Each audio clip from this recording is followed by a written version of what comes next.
G'day folks, today I'm going to cover who I believe to be the best trade and free agency targets for the 2022 off-season. So basically my personal view of the trade and free agency period is this is the opportunity to fill all your list needs. So basically you shouldn't be going into a draft ever with list needs owing, or if in the extraordinary circumstances that's still the case, well then I'd be hoping that you'd have a mature ager lined up who you're betting will be available, who can fill that need to that sort of standard that you're expecting.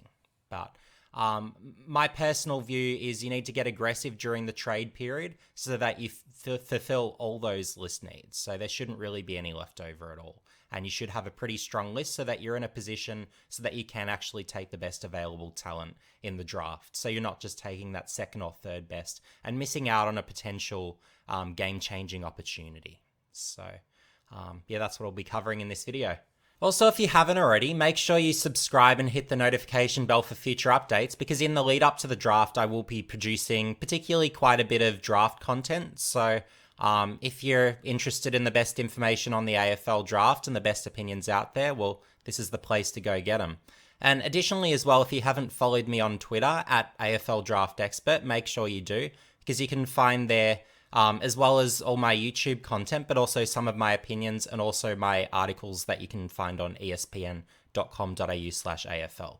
So they're all up there. And also I'll leave in the description below my most recent articles. So for each club, I listed their list needs and who they should target this off season, so that you actually realize that, hey, these list needs can actually be filled this off season through both the trade and free agency period, and in some cases as well through mature age selections. And I've also got a pre-trade period 2-round phantom draft. So for those looking for actual full descriptions, 2 rounds worth of talents, I think it worked out to be about 37 players in the end. You can find all that up there as well. So make sure you check the description below for those links. But let's get started. Okay, so to start us off with trade targets. So the first name I'm going to list here is Brodie Grundy. So it's a foregone conclusion that he'll be joining Melbourne, but my personal view is that's a grave mistake on the part of both parties for that matter. So a Brodie Grundy, in my view, for Collingwood is still a required player. Yes, his contract is over the top, but for a situation such as Collingwood where you've got a competitive team with great chemistry, well, Grundy is actually someone where, had he been playing through the final series, could they have beaten Geelong in that first final, or Sydney in that final that they lost as well? Because Grundy, if you look at him compared to a Cameron at stoppages, well, he's actually going to win his own ball and help Collingwood win the clearance count. Well, that's where Collingwood were getting smashed. So in terms of perfect fit for perfect team, Grundy should really, as a theoretical fit, remain with Collingwood. Whereas on Melbourne, on the other hand, I don't really see it as a good trade at all, and here's why. So if you add Grundy to Melbourne's situation, well, Grundy's someone where he needs to play 80% ruck minutes and then 20% on the bench. He doesn't have a secondary position. Sure, for shock factor, you could put him in at a centre bounce just as like a ball-winning midfielder perhaps, but then he's not going to really be able to cover the ground for the whole game doing that. He doesn't have that sort of movement on him anymore as he probably earlier on did. So given that, well, I don't see the fit. What Grundy for Melbourne will do is relegate Gawn to playing forward, meaning Gawn might be playing 20% ruck minutes and then the other sort of, let's call it 65% or whatever he's going to play as a forward. Well, that's not really going to get the best out of Gawn, it's fair to say. So it does mean that, look, Melbourne don't really have, I guess, ruck depth concerns, and that's about the only positive I could draw from that sort of move. And yes, it can protect Gawn in preparation for the finals to some degree, in that he won't sort of get his body smashed up during the year. But actually having them as a combination, well, if Gawn is to ramp up his ruck load at some point, well, what are you going to do with Grundy? He doesn't have those capabilities as a forward. He's never developed them. And it never worked with Grundy and Witts, and that's why Witts, even though he projected as a really good player at one stage for Collingwood, ended up going to Gold Coast. So they're the things you really need to consider in the situation of a Melbourne. So for me personally, and look, Brodie said he wants to stay in Melbourne, so that's understandable. But A more suitable club would be a team where you don't have a ruckman who's a top 10 ruckman in the competition. In that sort of situation, they're the sort of teams I'd be saying go for a Grundy. So maybe it's a Carlton. Hawthorn, had they not been going after Lloyd Meek, I'd be saying would be another sort of suitable destination. So they're the types of clubs that would make a lot more sense for a Brodie Grundy.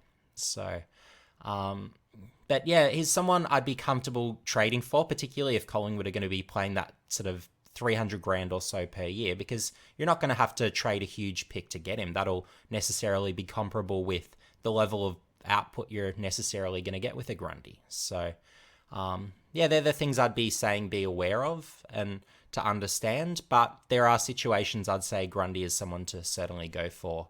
Moving on to a Lloyd Meek, well, yeah, I really rate him. So what he's been doing in the waffle's been huge. So if I'm to go into the stats, so I've got Grundy stats here. So we've had sort of those reductions over time, but he can still amp things up reasonably, I think, and get to somewhere in between sort of these levels of performance. So I think he can improve on where he's been in the last sort of year or two. But looking at a Lloyd Meek, so this is what should get people excited. So you've got good hit out numbers, that's fine, but he's actually racking up the footy as well, and he can take some marks and occasionally kick some goals as well. So he's right at that peak age where he's sort of hitting that age 25, and that's where ruckmen tend to really go big and come really good. So there's reason to be excited with a Lloyd Meek, and personally, for me, looking at him joining a Hawthorn through the trade period, I think he's going to be one of those real money ball gets. Maybe one of the best off-season gets, for that matter. Just because he can step in, be that number one ruck. I do think he'll play ahead of Max Reeves. I don't think they'll necessarily play together. It probably does relegate Reeves to being that depth ruckman who sort of steps in, say if Meek has a form drop or gets hurt or whatever the case may be. But yeah, I do think Meek can be that genuine number one ruck.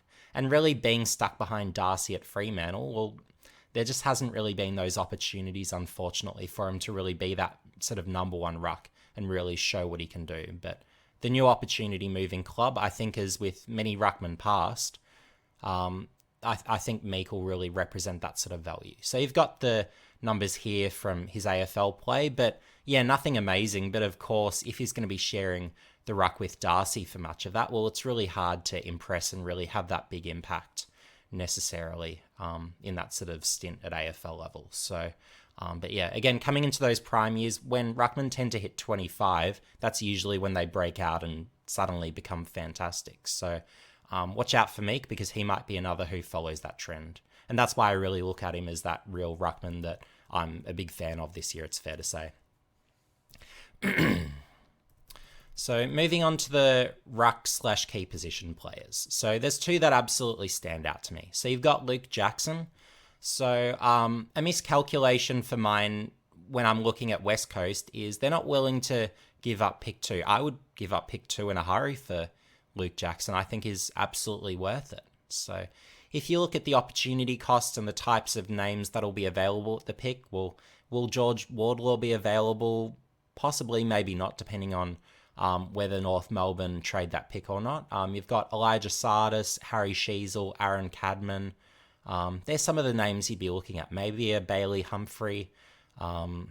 Maybe it's a Jai Clark. Matthias Philippou is one that I'd be looking at personally if I was holding that pick, although I'd probably move back a few spots and then take him.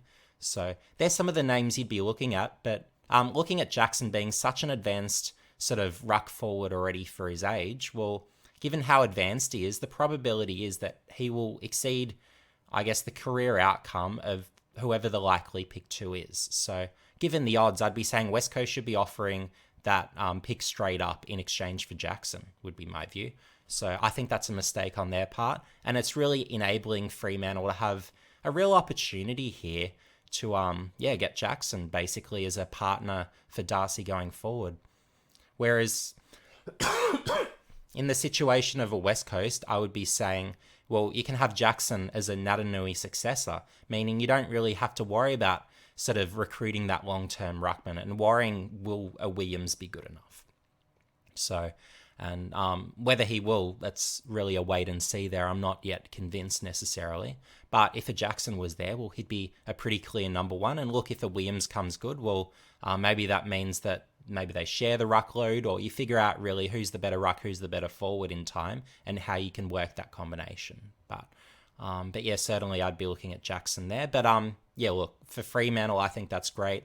The thing that I would be aware of is I think Jackson will over time become a better ruck than he will a forward. And with Darcy obviously being a ruckman, for me, it's probably a suboptimal pairing in the longer run, but certainly for Jackson in his earlier years, look, it protects his body and really sort of enables him sort of as he gets more advanced in his career to then adopt the more ruck minutes and really have that long, strong career. So given that, I do think that sort of pairing will work as well, but maybe as we get more advanced in their careers, you might find that maybe one or the other might be unhappy with their ruck minutes and therefore the other might leave. So that's something to be aware of, or otherwise it might be just capping a Jackson's potential a little bit where, look, maybe he could attend some centre bounces as that sort of ball winning mid because he's got that sort of size body. He can sort of go in, win his own footy. So that could be an option here and there as well as sort of mixing that sort of forward ruck as well. But yeah, look, I think Jackson will be a great get for what looks like will be Fremantle, given West Coast aren't really going hard enough to get success there. And I'll also bring up Jackson's numbers for you. So if we look at the goals per game, look, given he's playing mostly as a forward, it doesn't instill a whole heap of optimism. So usually when we look at key forwards, usually it's that year 4 where they really break out and we sort of know how good they're going to be. But look, if a Jackson's going at really half a goal a game in year 3, that makes me think, look, he's probably not going to be a key forward in the long run. But look, looking at what he does when he gets the ruck minutes, and particularly with that sort of high percentage being one contested, I think he's going to have an impact there. And he's still taking his contested grabs as well. So, yeah, I'm definitely excited about Jackson. But look, if he had to be a full-time key forward for me, I certainly wouldn't be as excited necessarily. But yeah, moving on to Rory Lobb. So if I was to look at him, I would be saying that for a Melbourne, he would be a much, much better option than a Brodie Grundy. So with a Brodie Grundy, as I was saying, look, it's going to relegate a Gawn to being a key forward. Versus if you add a Rory Lobb, well, it allows Max Gawn to be the primary ruck, but Lobb being 207 centimetres or thereabouts, well, he can ruck whenever you want him to, but additionally, well, he's probably a little better actually as a key forward than he is a ruck. And he's that big contested marking target. Well, that's what Melbourne need right now. So if we're looking for a perfect list fit for Melbourne, well, they should really be inquiring into Lobb's availability and saying, hey, if you want Jackson Fremantle, well, you need to be handing over Rory Lobb. So I think that's been a really quite substantial mistake on the part of Melbourne and a real sort of missed opportunity as well. So, and look, for a Bulldogs, the advantage there, why it's of value to them, and Lobb can be a fit there, is it allows Darcy the time to develop, not get exposed to the ruck too early. Because again, those rucks that get exposed to the ruck too early, usually by 30, their bodies are shot. So that's the issue there. Whereas if you can have a Darcy who's actually still growing, like he's still getting taller, which is remarkable, and he's obviously still physically developing as well. Well, if you just let him be that key forward, let him keep developing that key forward craft, or even key defense, depending on if you want him back, but I'd probably have him forward given how good he was looking in that sort of brief opportunity up forward. Well, I think that's probably the better option. But it does mean that, look, if a Lobb is being added to that Bulldogs situation, which is more of a luxury than anything, well, it does mean that there'll be others such as Bruce and Shaki who will sort of be made available essentially, or will become pretty redundant and unnecessary to the depth stocks of the Bulldogs. So, yeah. So, yeah, with a Lobb, so going into the stats, so obviously I was mentioning contested marking, so you've got some huge numbers. So you even had back here 60, 45 in a season. That's ridiculous stuff. And if he's getting those consistent sort of around those 30 marks or 30 plus, and even on sub 20 games, that's phenomenal. And look, not a huge goal kicker. If he's getting sort of 1+ goals a game, even if he's around that 1.5 particularly, that's huge. So that's a great outcome. But if he's sharing some ruck minutes and getting over a goal a game and taking his contested grabs, well, that's his value. So Certainly not one you'd overpay for ridiculously, but yeah, certainly there is still a value to what he brings to the table. But yeah, look, more for a Melbourne, I would have said, than a Bulldogs. It's more sort of something that'll really move the needle. So yeah, that's my view there. So moving on to the forwards. So Jack Gunston. So this is one for Brisbane where I think it really unlocks their forward line. So and it's a real genuine big three like we haven't seen really since those three-peat Lions, where once upon a time, well, you had Lynch, Bradshaw, and Brown was really actually that third best of the forwards. So, but now sort of adding a Gunston to the likes of Danaher and Hipwood, well, although it's not quite the same level of star power, this is still a legit big three forward combo where all three of them will put them on any team in the AFL and they're getting games. So, yeah, so it's a legit group, and Gunston adds tremendous value to Brisbane. So just giving them is a real upgrade on McStay, firstly. So compared to a McStay, well, Gunston's actually a goal-kicking threat, whereas McStay's more just that sort of general piece where, look, he's a component, plays a good team game, but a Gunston's that sort of fringe all-Australian level player. So there is quite a distinct difference. And he doesn't have to be the man. He can really be that sort of third option. He can lead up higher up the field, give you that sort of positional flexibility as well. So I love the Gunston get to Brisbane personally. I'd love him on any team. I think he's a really underrated player given his sort of age, stage, and stature in the game. So to move on to what Gunston's doing, what I really loved was his end of the year. So if we jump down to what he was doing, well, check out these last few rounds. 5-1, 5-2, 4 goals. Incredible stuff. So, and look, what'll be good for Gunston is, look, he doesn't have the pressure of really being that number one option as he was at times required to do for Hawthorn. So that'll be a sort of favourable thing for him and will sort of allow his game to open up a bit more naturally. So, but look, with a Gunston, you can ask him to do whatever and he's going to deliver. So, yeah, that's basically the picture there. So, yeah, love the get. He'd be great on any number of teams, it's fair to say, as that free agent. So Josh Bruce. So I was mentioning with the Bulldogs, well, hey, if they're adding a Rory Lobb, and you've got guys like Jamara, you've got guys like Darcy, you've got Norton, obviously, well, how is a Bruce going to fit? You're even upgrading the defence by adding a Liam Jones, probably an Adam Tomlinson as well, so it's going to be hard even if you wanted to switch him back. So what can you do with Bruce? Well, I think basically there's a trade opportunity available here. So if for those teams looking for a second option key forward, I think Bruce is probably still an option for teams. So he's certainly one I wouldn't discount. And look, with another preseason in him, I think he'll look a bit better than he did in the back end of the year. So if we go into what Josh Bruce was doing, so really nothing of note there. But if we look back at what he was doing here, well, 2011, well, if you're kicking 48 goals from 20 games, you can play. So, and obviously the 10 goals here against North Melbourne really counted. But yeah, look, he's been a pretty good sort of option over the years. Well, look, 36 goals.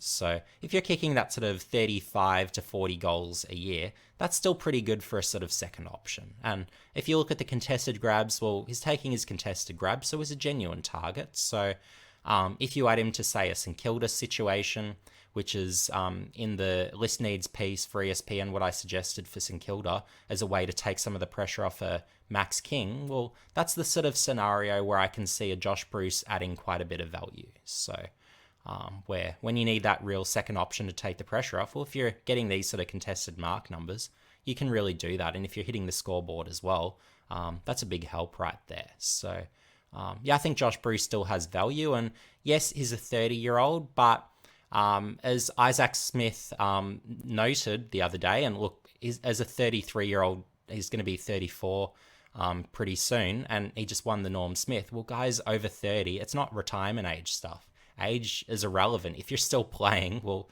let them keep playing if they're still playing good footy. So, and look, with veterans, you often see them have an injury hit year where their numbers do dip off quite substantially.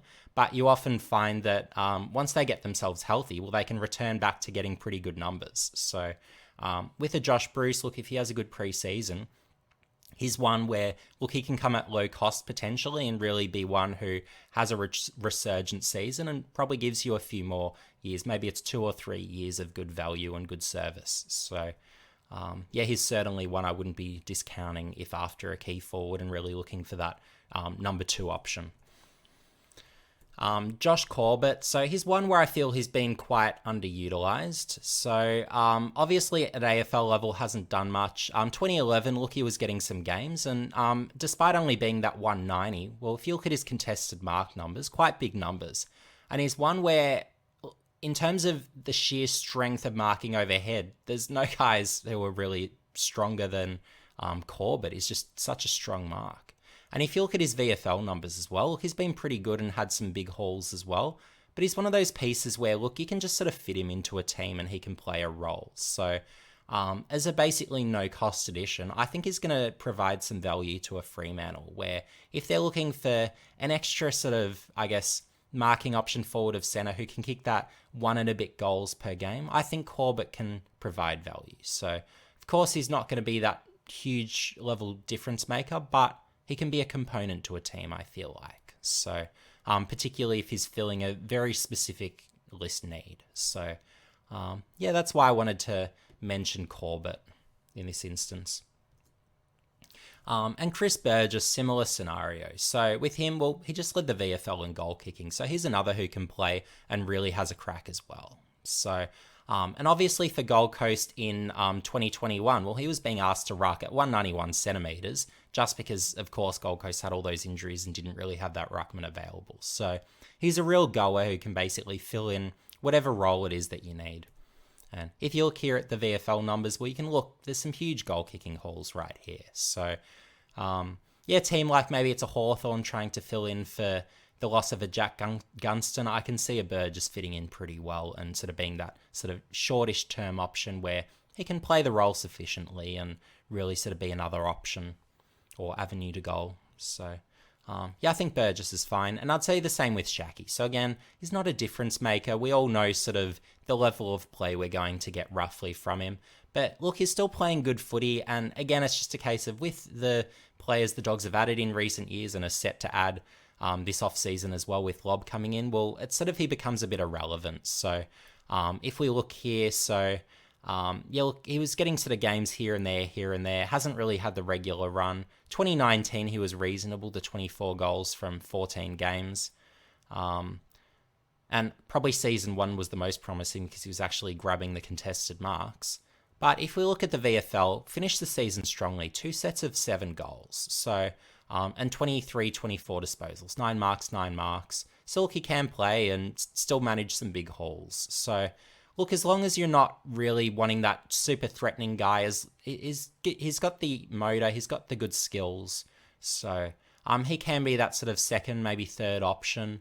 And it's really just if you really need another option inside 50, well, a Shaki's a reasonable one without being sensational. So one to watch if you can get him for a nothing 4th round pick sort of thing. That's the sort of scenario where, look, if you're short a key forward, you want another one who is able to play at AFL level without being a superstar. Well, Shaki's a reasonable type where you could look at him quite reasonably. And then if we look at key defenders, well, of course we've got Liam Jones. So set to join the Bulldogs. But yeah, obviously had the 1-year retirement. But of course, looking back at what he did most recently in 2021, well, absolutely dominated. His one-on-ones at pretty much as high a percentage as anyone. And of course, intercept marking, I think he might have even had the most intercept marks in the comp that year. So being that combination of extreme volume intercept marker and extreme sort of high percentage one-on-one winner, well, Jones obviously presents quite significant value. So if he can get back to anywhere close to that level of footy, he's a difference maker. So, and if you're getting that as a delisted free agent, well, absolutely one of the gets of the off-season. So one that I really rate quite highly in terms of what he actually brings to the table. So yeah, definitely one that I'm an advocate for, and I think for the Bulldogs, perfect fit as that sort of, I guess, key defender to partner with Alex Keith, assuming the Bulldogs really want to persist with Keith as an option for the next sort of few years. I think that can be a really good combo. Brennan Cox, look, I don't think he'll be traded, and obviously had a fantastic season. But there were rumblings that, look, Adelaide have interest in him, but I guess whether they can cough up enough currency to even make it a conversation, that's probably what's going to hold any deal back. But look, he's the type of player where, look, if you can bring him in, difference maker, and he's going to help your team. So, and I should also go through the stats here, actually, while I've got him. So with Jones, well, you've got big contested marking numbers, even when he was as a key defender at AFL level. Well, 32 contested marks here, that's huge. And you've got the 1%ers there as well, so that's nice. But yeah, looking at a Brennan Cox. So if you look here, 1%ers, huge. Taking a whole lot of marks. So 2022 was the breakout year, and contested marks as well, you can see. So, and for those looking for a more, I guess, advanced statistical resource, and I won't sort of go to it today given it would take too long to go through it, but AFL Stats Pro is a better location for your more advanced stats where you can look at, well, how do they go for, say, intercept marks, and how do they compare to another player? Well, you can really sort of do those breakdowns there. So that's a good resource, AFL Stats Pro, if you Google that. But yeah, key defenders. So another one I really like, and I think Collingwood are going to do great by adding him, Billy Frampton. So sensational trade target, and really what brought him onto my radar was seeing what he did at the back end of 2021 as a key defender. Just really transformed his game, looked great as a key defender, and he's continued that on this year. And in the brief stint, even at AFL level as a key defender, I thought he was terrific. Particularly even though he's 2 meters, what he was doing, he's actually rebounding the ball really well. So he's gaining meters, but using it efficiently by foot. And he's got the speed. So if you've got the speed, size, athleticism, the height, the reach, well, and you're generating drive and rebound as well, and you can intercept, take contested grabs as he's done in the Sandful, well, I think Frampton could be a weapon in that role. And it's quite underutilized. So if you look at the numbers, good numbers from those games that he played, he was racking up the footy and generating rebounds. That's nice. But if we look at the Sandful, so I'll go back to 2021 first. So this is where I started noticing him. So if we go back here, 31, 30 disposals, huge. 13 marks, 2 contested, 5 contested. So clearly is able to play. And then here you've got 11 rebound 50s, 11 rebound 50s. So as I was saying, generating the drive as well as racking up the footy, taking your marks and contested marks as well. So real weapon there, and has continued that on this year. Probably not quite to the degree of those 2 games, but yeah, still some great numbers here. So if you look through in your own time, you can pause it. So contested marks are the big ones as well. So if you're taking contested grabs in defense, that's a huge sign that you're really making a difference, taking some really meaningful intercept marks. And of course, rebound 50s as well. So he's rebounding from defense as well. So I think a real genuine weapon there that Collingwood have. And I think he'll actually be an upgrade on what Roughhead has been providing over the last few years. So yeah, get excited, Pies fans. I think you've got a ripper in Billy Frampton. Jake Riccardi, a lot of people will laugh having me list him as a key defender. Of course, he's been playing as a key forward at AFL level, but there was one VFL game he played as a key defender, dominated. 41 disposals, 19 marks, heaps and heaps of intercept possessions, intercept marks from that. Absolutely dominated. And then the next week, Greater Western Sydney, of course, they put him forward again. So yeah, look, he's one where why he's such a good fit, like aside from the numbers are 1 game sample size, big whoop. Well, why it's going to work with Riccardi in defense for mine is, well, he's an absolute aerial marking machine. So can absolutely fly, strong mark, everything he does aerially, that's his weapon. So, and having that as your weapon without necessarily having the extreme ground level craft, the other components to the game, well, what that tells me right away is he's going to convert incredibly well to be a key defender.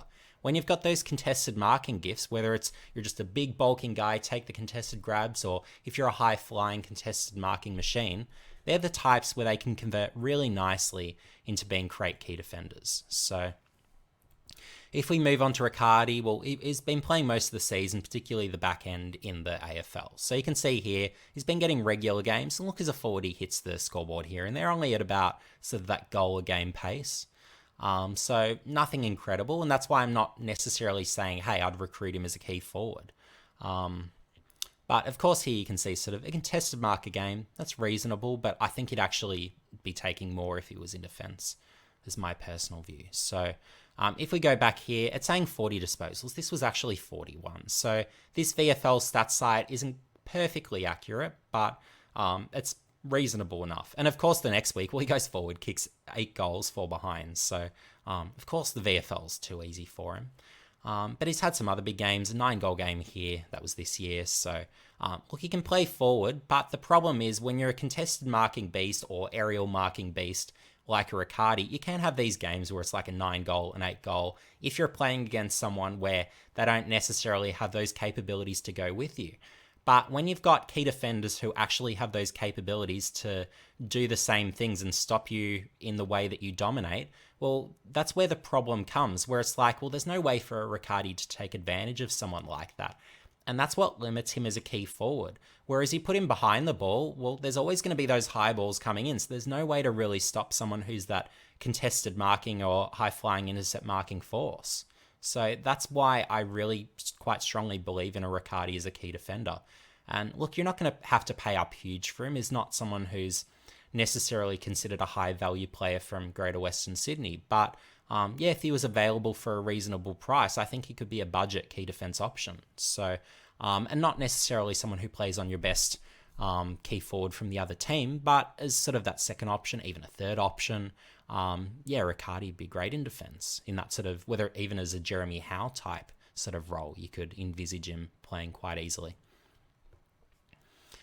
Sava Ratugolea. So he's played as a key forward and a ruckman at AFL level. Look, doesn't hit the scoreboard enough, hasn't dominated in those roles. I don't think he's AFL quality in those roles. But as a key defender, I think his game translates perfectly. So reason being, huge hands, strong contested mark, reads it well behind the play. He's tall, strong, and he's athletic as well. So that translates perfectly to defense. Can't kick, doesn't need to be able to kick. Not relevant. So, but if he's taking those contested marks, intercept marks behind the ball, this guy's going to impact winning. So that's why I think for Port Adelaide, who are now starting to look at a Ratugolea, I think that's, assuming they're going to put him behind the ball. If they keep him forward, I don't think they're going to get much out of him. But if they move him to defense as a key defender, I think they're really going to unlock his game, and they're going to find an AFL footballer right here who can really be that sort of, at least sort of medium, maybe longish term option as well. I'm not saying long term mostly just because of his age, but I think he can have quite a strong career and be that real sort of, I guess, tag team with the likes of an Alir in that sort of role. So, yeah, I think that could really be quite a pairing, to say the least, if Port Adelaide have that vision, that is. So, yeah, certainly I'm a big fan of what he brings to the table exclusively as a key defender. If it's as a key forward, delistable sort of stuff, not interested, wouldn't use a list spot on him. So, and we've got here, so if you look at the contested marks, well, you've got in this season 34 contested marks from 20 games. So that's huge when you're doing that. So, but if you look at the goals per game, well, there's not a single season where he's even averaged 1 goal per game. So that's not nearly good enough for a key forward. And then if you look at the hit-out numbers, nothing sensational. So really the value is the contested marking. That's what he brings to the table. 1.41 per game. That's going to translate for a key defender. So didn't do much here. That's fine. But if you've got games here where he goes on these sorts of streaks, where it's like one game here where he doesn't take one and he's got sort of 4-2-3, 3-3-2, he's going to be a key defender. So, again, just translates beautifully. So, yeah, that's why I say whenever you've got those contested marking beast forwards who haven't quite become those consistent footballers, put them behind the ball, you're going to see a whole new footballer. So, yeah, fingers crossed we see an Asava make that switch to become a key defender. And Hayden McLean, another. So, and there's a hint here. There's a few more names that I strongly believe can make those same transitions. So if we look at Hayden McLean, we'll look at the contested marking numbers. 21 from 12 games. Well, that's going to work, I reckon. And even 13 from 9 games. That's pretty good too. So, and if you look here, well, only the 2 games without a contested grab. 5 here, 2 there. 4, 5, 3, 3. this guy can be a key defender. And of course, you've got here blank, so he might have been, I don't know if he got injured or if he was just a sub or whatever the case may be. But when you're getting those sorts of numbers, well, again, that can translate. I don't believe in a McLean as a key forward because, again, look at the goals kicked. Well, this is the only season here where he's only just managed a bit over a goal a game. So that's not really enough for that role. But put him behind the ball, and I think you unlock a McLean's game. So, and again, got the height, 197, beautiful. That can work. So, yeah, that's what I'd be looking at. And again, if you look at his VFL numbers, well, you've got 12 marks, 799. Again, that's sort of key defense sort of stuff, where if you're getting that volume of marks as a forward, put him behind the ball, and again, that's a difference maker right there. And same with Himmelberg. So again, another player I don't believe in. I don't believe in him as a key forward. Don't rate him as a key forward at all. Again, this year was the only year where, look, he averaged a bit above a goal a game, but look, he's a 22-year-old. You really need to be a lot better than these numbers as a 22-year-old. Not even per 22 games on track to get 100 marks. That's sub 70. So not nearly good enough. And look, disposals, is not even going to be a 250 disposal per game. So again, not enough. 250 per 22 games. So not nearly enough. But look, you put him behind the ball, and if you look at the contested mark numbers, pretty good. So I think that's the opportunity with a Himmelberg, where, look, you put him behind the ball, and maybe that works. And again, you've got the contested mark numbers here. Well, you've got 4-2, 2-5, some twos there. So maybe that's a way to unlock his game. Again, don't rate him as a key forward, but actually 24 years old. Whoops. What am I thinking here?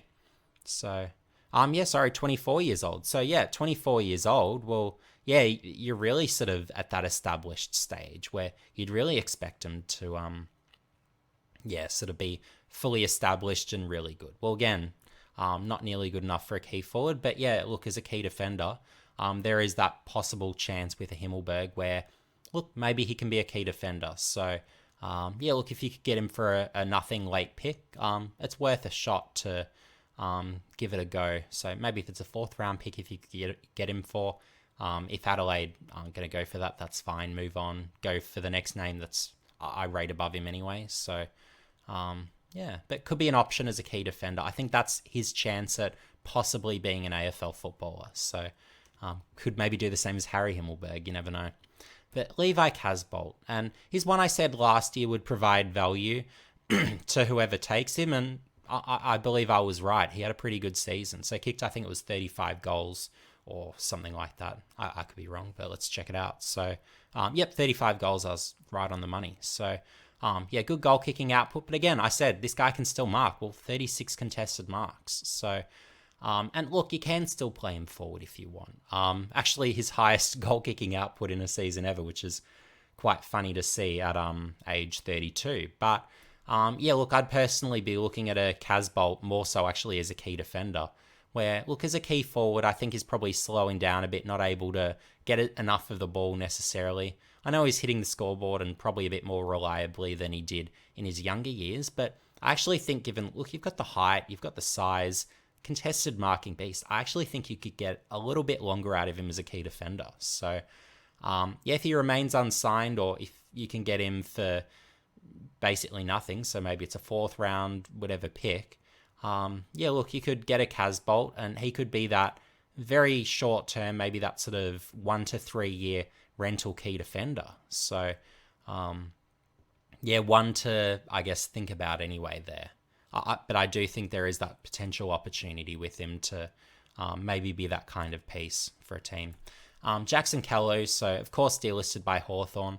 I believe he's got another year to go on his contract, so they'll just bring him back as a rookie, would be the idea. But yeah, look, with a Callow, I actually think that if he was changed into a key defender, I think that's more his opportunity. And I was saying that at the time when he was drafted, where, look, if it doesn't work out as a key forward, which it hasn't really, and it's probably been a bit quick of an opportunity anyway, but if it doesn't work as a key forward, I think his future is really as a key defender, where having him behind the ball, well, look, again, same with these other guys. Well, what is it that Callow does really well? Well, is a contested marking force. So really strong one-on-one, super strong mark. So when you've got those capabilities, that translates to be a key defender. So if you look at him this year, so 3 games for Hawthorn, no goals. So understandable why they don't sort of envision him as a key forward. And then if you look at the VFL, so again, they've been playing him as a forward. So you can see he's been hitting the scoreboard, mark numbers, nothing exceptional, but again, he hasn't really been that sort of number one option. Really, Hawthorn have been using an Emerson Jeka more so as that number one option. But if we look at what he was doing in the Sandful, and this is why I was saying before he was drafted to Hawthorn in the mid-season draft the other year, well, this is why he can be a key defender. So if you look here, 7 contested marks, 2-2. Well, are you kidding me? These are huge numbers. So, and if he was doing this in 2011 and barely out of juniors, so yeah, I really think there's tremendous opportunity with a Jackson Callow to put him behind the ball. So yeah, look, given he's been delisted, I'd be pretty happy to rookie him really, where I don't think you necessarily need to use a senior list spot on him, but if you want to, that's fine. But yeah, look, with a Callow, if you put a rookie spot in front of him and want him, well, I'd say, look, if you need a key defender, get him, and he can be a contested marking force. So in that sort of, whether it's a Jeremy McGovern, Brian Lake sort of style, you can look at some sort of blend of those and sort of determine how is it going to work. But that's basically what I've been envisioning for the last sort of couple of years, really starting from when he was tearing it up in Tasmania as a key defender and really performing to a high standard there before his shift even to the Sandful. So yeah, I think there's that genuine potential for that positional shift to really unlock his game and enable him to be an AFL caliber piece. So yeah, another move to certainly look for, and yeah, one that I hope is explored in the upcoming years in his career. And then you've got Biggie Newen. So yeah, look, still young, so that's one of the advantages there. Still very raw, but I look at him as that sort of Aliir type, where even at a younger age, he actually probably read it a little better than an Aliir. A little bit taller, so that's a bit more favourable as well. And look, you can sort of see with his numbers, he's starting to take some steps in the right direction. So look, here's one where I'd say persist with him. Don't put him in the ruck. That's not where he's going to be best, and I wouldn't have him forward as well. I would say stick by him as a defender. Let him keep intercepting. Look, I wouldn't use a senior list spot on him, but as a rookie, he's someone where, look, I'd have him developing, and I'd be pretty happy to have him in that sort of opportunity. Yeah, just sort of developing along and being a piece. So that's sort of my vision there with a Biggie Newen. So not one I'm necessarily super high on necessarily and saying he's definitely going to be an AFL footballer, but one that I'd keep developing and persist with at the very least. So he's one where I certainly want to put the respect on his name to say I think he's still got potential to be an AFL piece. So you've got Dan McStay. So he's going to sign with Collingwood as a free agent. And look, Pies fans, don't get super duper excited, but don't get down in the mouth on him either as a signing. He's someone where, look, he's a competitive type, and he can really be the Lee Brown equivalent, where he's a real goer, plays a good team brand of footy, but he's not going to kick a lot of goals. So you need to go in with that level of expectation where, yeah, look, he's just a good team piece, and he's going to be competitive. So that's basically his game. So, and look, he gives you versatility as well. You can play him as a key defender if you want, given he can take some good grabs. You can put him through the ruck and he can compete as he did in that final when Brisbane sort of had no other options. So, yeah, so they're the sort of things that you can look at. So, look, the numbers, you've got stretches of games where he won't kick any goals and barely sort of a goal a game is what you're going to get from him. Pressure sort of dropped away a bit this year compared to other years I've noted, but look, he's still taking his grabs. So that's something, good size. I think he's even a bit taller than, he might be a 196, 197, but good size to him. So he'll be competitive enough. Just Pies fans, think Lee Brown. Don't get your hopes up, but don't think he's some spud because he's reasonable enough. That's what I'll say on a McStay.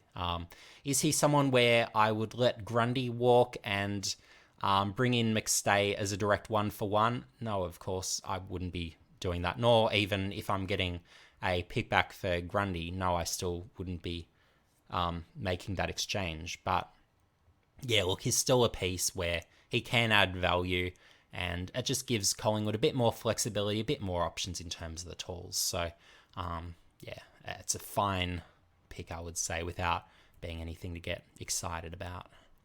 Adam Tomlinson.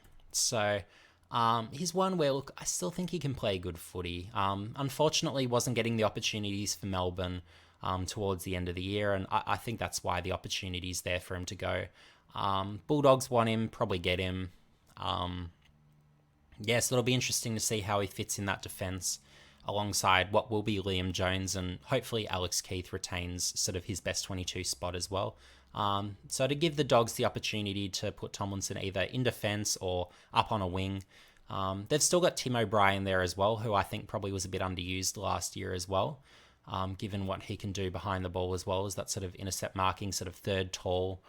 So he could possibly complement some of those guys as well. So, fair to say the Dogs will be loaded at all ends of the field with these sort of off-season additions, and even through the ruck with Lobb being added to English, that's still a pretty sort of deep and strong enough ruck division as well. So, but yeah, look, with the Tomlinson, as long as he's sort of a low-cost addition, given he wasn't best 22 at the end of the year, he's not young anymore, well, I think that he's still a fine get given he can still play. So I'll bring up some of his numbers here. So he's had years where he's been that sort of well over 100 marks, and he's gone the 155 here. So he was playing really well before joining Melbourne, but unfortunately Melbourne haven't quite been able to extract that level of value they were perhaps expecting. So so unfortunately hasn't been involved in the finals at all, which is a real shame given, of course, Melbourne had the premiership success last year. But yeah, that's how it goes sometimes. So hopefully maybe if he's moving to the Bulldogs, maybe he has a bit more success there. But given what he was doing for the Giants, look, he's a pretty reasonable player, it's fair to say. So I do think there's opportunities, but it's just determining where he can fit into a team, where's his best role. Again, not sure the Bulldogs are necessarily the best fit for him. I'd be looking at a club with a more defined vacancy, maybe a club needing a centre-half back. So maybe it's, let's say, a Carlton. I think top of mind would be a better fitting club. So you'd have Wiedering as taking the best key defenders, the best key forwards. You'd have Tomlinson, and then you can have a McGovern there as sort of an interceptor next to him. Maybe you can have that sort of combination, and that would be a bit more of a clear-cut way to utilise him for a few years, perhaps. Some might like him on a wing. I'd probably say more defence, given he's not really that goal-kicking type necessarily, but certainly has the motor to play on the outside anyway. So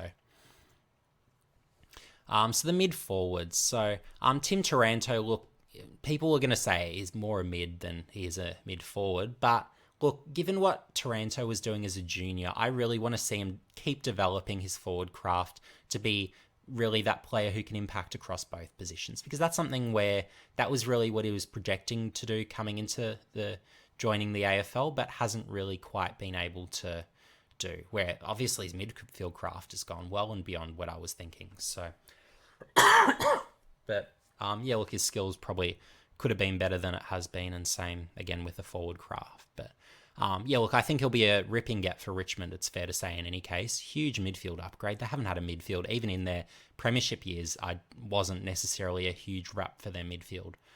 They've never really had those contested ball winners who can get the clearances. It's more like they'll pressure through the midfield, concede the clearance, and just try and sort of get an intercept and then sort of get going from there, more so as how Richmond have played their midfield. So Taranto actually gives Richmond more the option of, hey, we've actually got someone who can actually win it now through there. So, and it'll be the same with Hopper when I get to him as well. But look, as long as you're not overpaying for a Taranto, that's fine. Both contractually and in terms of how much you're giving up. But yeah, look, with Richmond's window being really now, look, it's a good time to be bringing him in, particularly given they can and he wants to be there. So I think he'll be a good get for them. Isaac Rankin, I think, I'll go through Taranto's stats here first. I won't sort of skimp on that. And Tomlinson as well, you can see the stats there from the VFL. So he's been putting up good numbers, so it's not like he can't play anymore. He's still got game. But yeah, Taranto, so huge years. So 700 plus disposals, 600 plus. Fair to say he can play footy. So I'd like these goals to be up probably in the 15 plus territory each year. So hopefully that's something Richmond can probably get a bit more from him in. And then look, great tackle numbers as well. So yeah, it's just obviously not as quick, could be a bit more skilled, could do a bit more forward to centre. They're more the barriers there. But yeah, with a Rankin, so obviously he had that boost sort of second half of the year where he really found himself. So you've got more consistent goals, more consistent sort of disposal numbers. So that's sort of heading more in the territory of what I'm thinking with a Rankin. But he's one where I genuinely think that his game still remains quite untapped. He can play more through the midfield, and if ever Adelaide have deep finals runs, I think Rankin can be a genuine match winner, where looking at what he was doing in the under-18 ranks, and particularly under-18 champs, well, he could have a quarter where he can put a team away. He can kick 3 or 4 goals in a few minutes and just absolutely tear a game apart, or just win key clearances, get it into a forward, and it's just game over in a hurry. So when Rankin gets hot, he gets hotter than pretty much anyone I've seen. So I think we've got the potential, with good development, if Adelaide can develop him well, to really get a much improved player, and really that sort of perennial All-Australian caliber piece. So I think he's going to add substantial value for Adelaide if they can get the best out of him. So that's the sort of if or but or whatever you want to call it. So, but yeah, I still highly rate Rankin on talent, it's fair to say. And yeah, hopefully he fulfills it, because yeah, it's fun to watch when he's up and going. I'll say that much. Cam Rayner. So, yeah, look, for Brisbane, he wasn't getting a huge amount of CBAs. And, of course, with Dunkley coming in, with Ashcroft coming in, there's not that pathway to get him this coming year either. So, yeah, for like a St Kilda as an example, with a De Goey re-signing with Collingwood, well, I think a St Kilda really need to go hard for a Rayner, where, look, they can give up some picks, and it means they can bring in the type of difference maker that team's really missing. So, yeah, and look, with a Rayner, you really want to make him into that Petrarca, Dusty, just as that mid-forward where he impacts across both positions. So I still do think there is that potential now that he's really sort of matured, he's really coming into his own.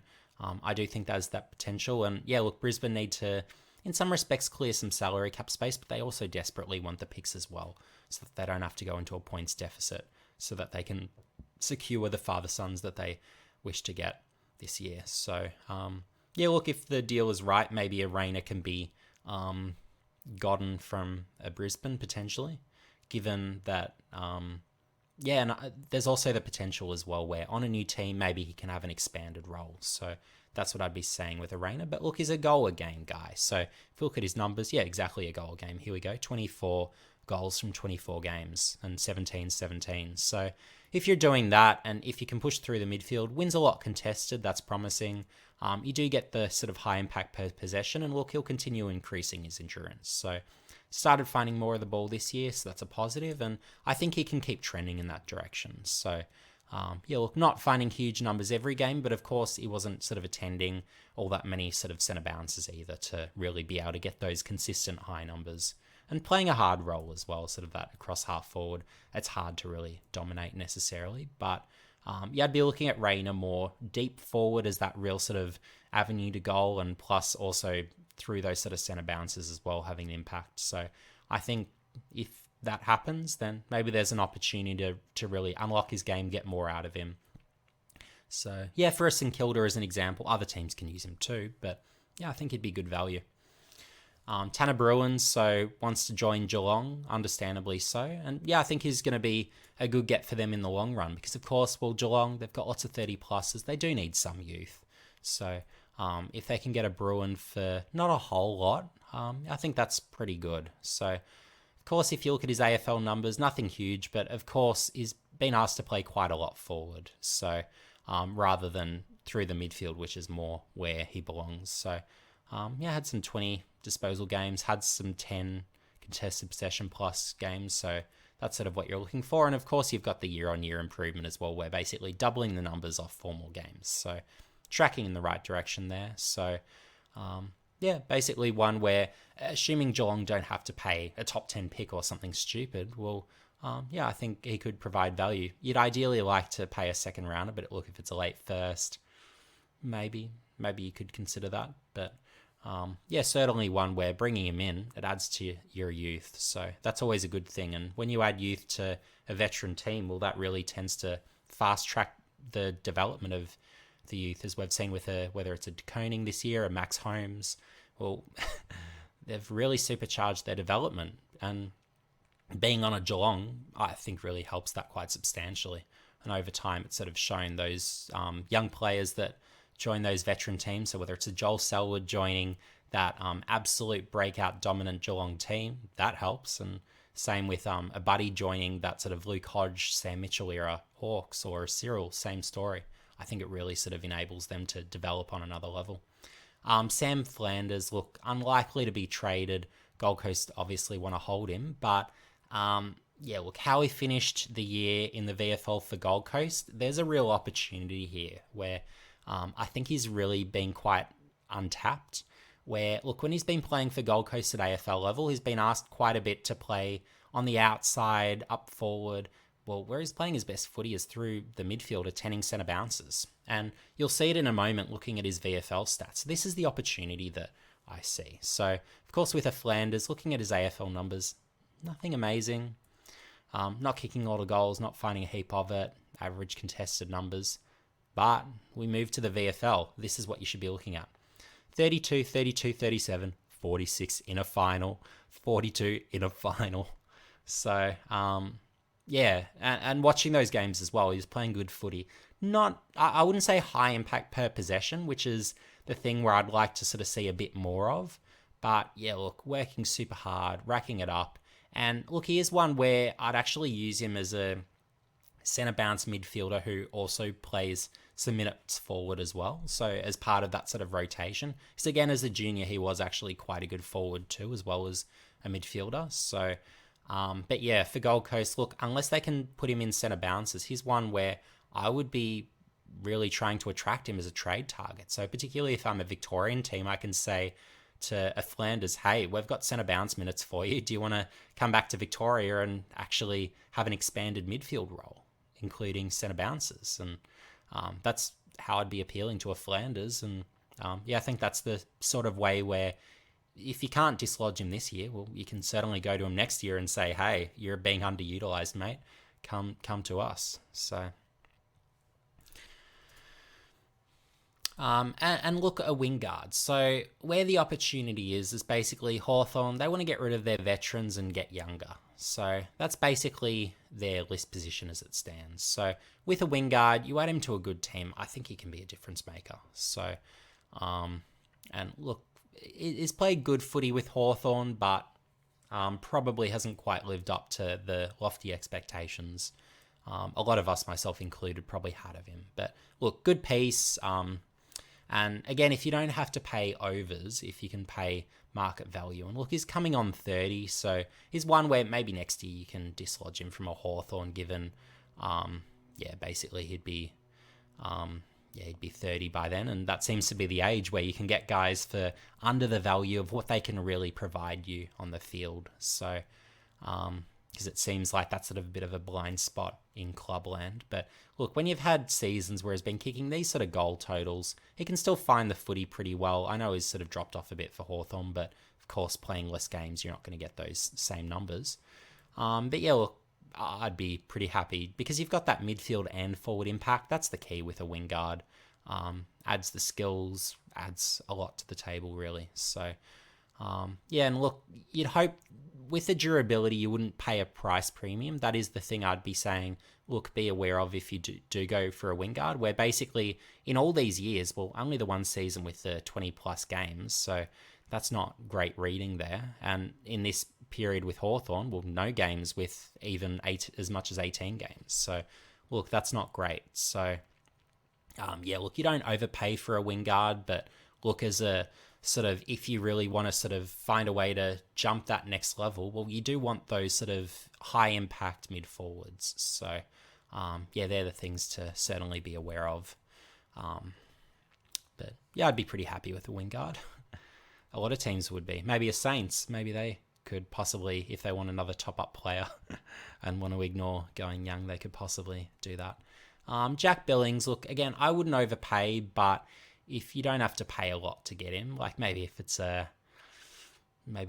late second rounder, I wouldn't pay a top 30 pick for him, but if it was, I don't know, pick 35, I'd be saying, yeah, I'd be pretty happy to add a Billings if it's not going to be a big salary cap hit going forward. So, yeah, look, he's one where I'd say I don't think St Kilda necessarily will be or should be married to him going forward. So maybe that's an opportunity to, yeah, maybe add another good piece if positionally he sort of fits as that sort of, I don't know, you want to call him maybe like that outside mid forward. I should probably more so class him as, but yeah, and then mid defenders. So Jack Bowes. So he wants to be more of a midfielder. I think he's been great in defence, but he can play through the midfield as well.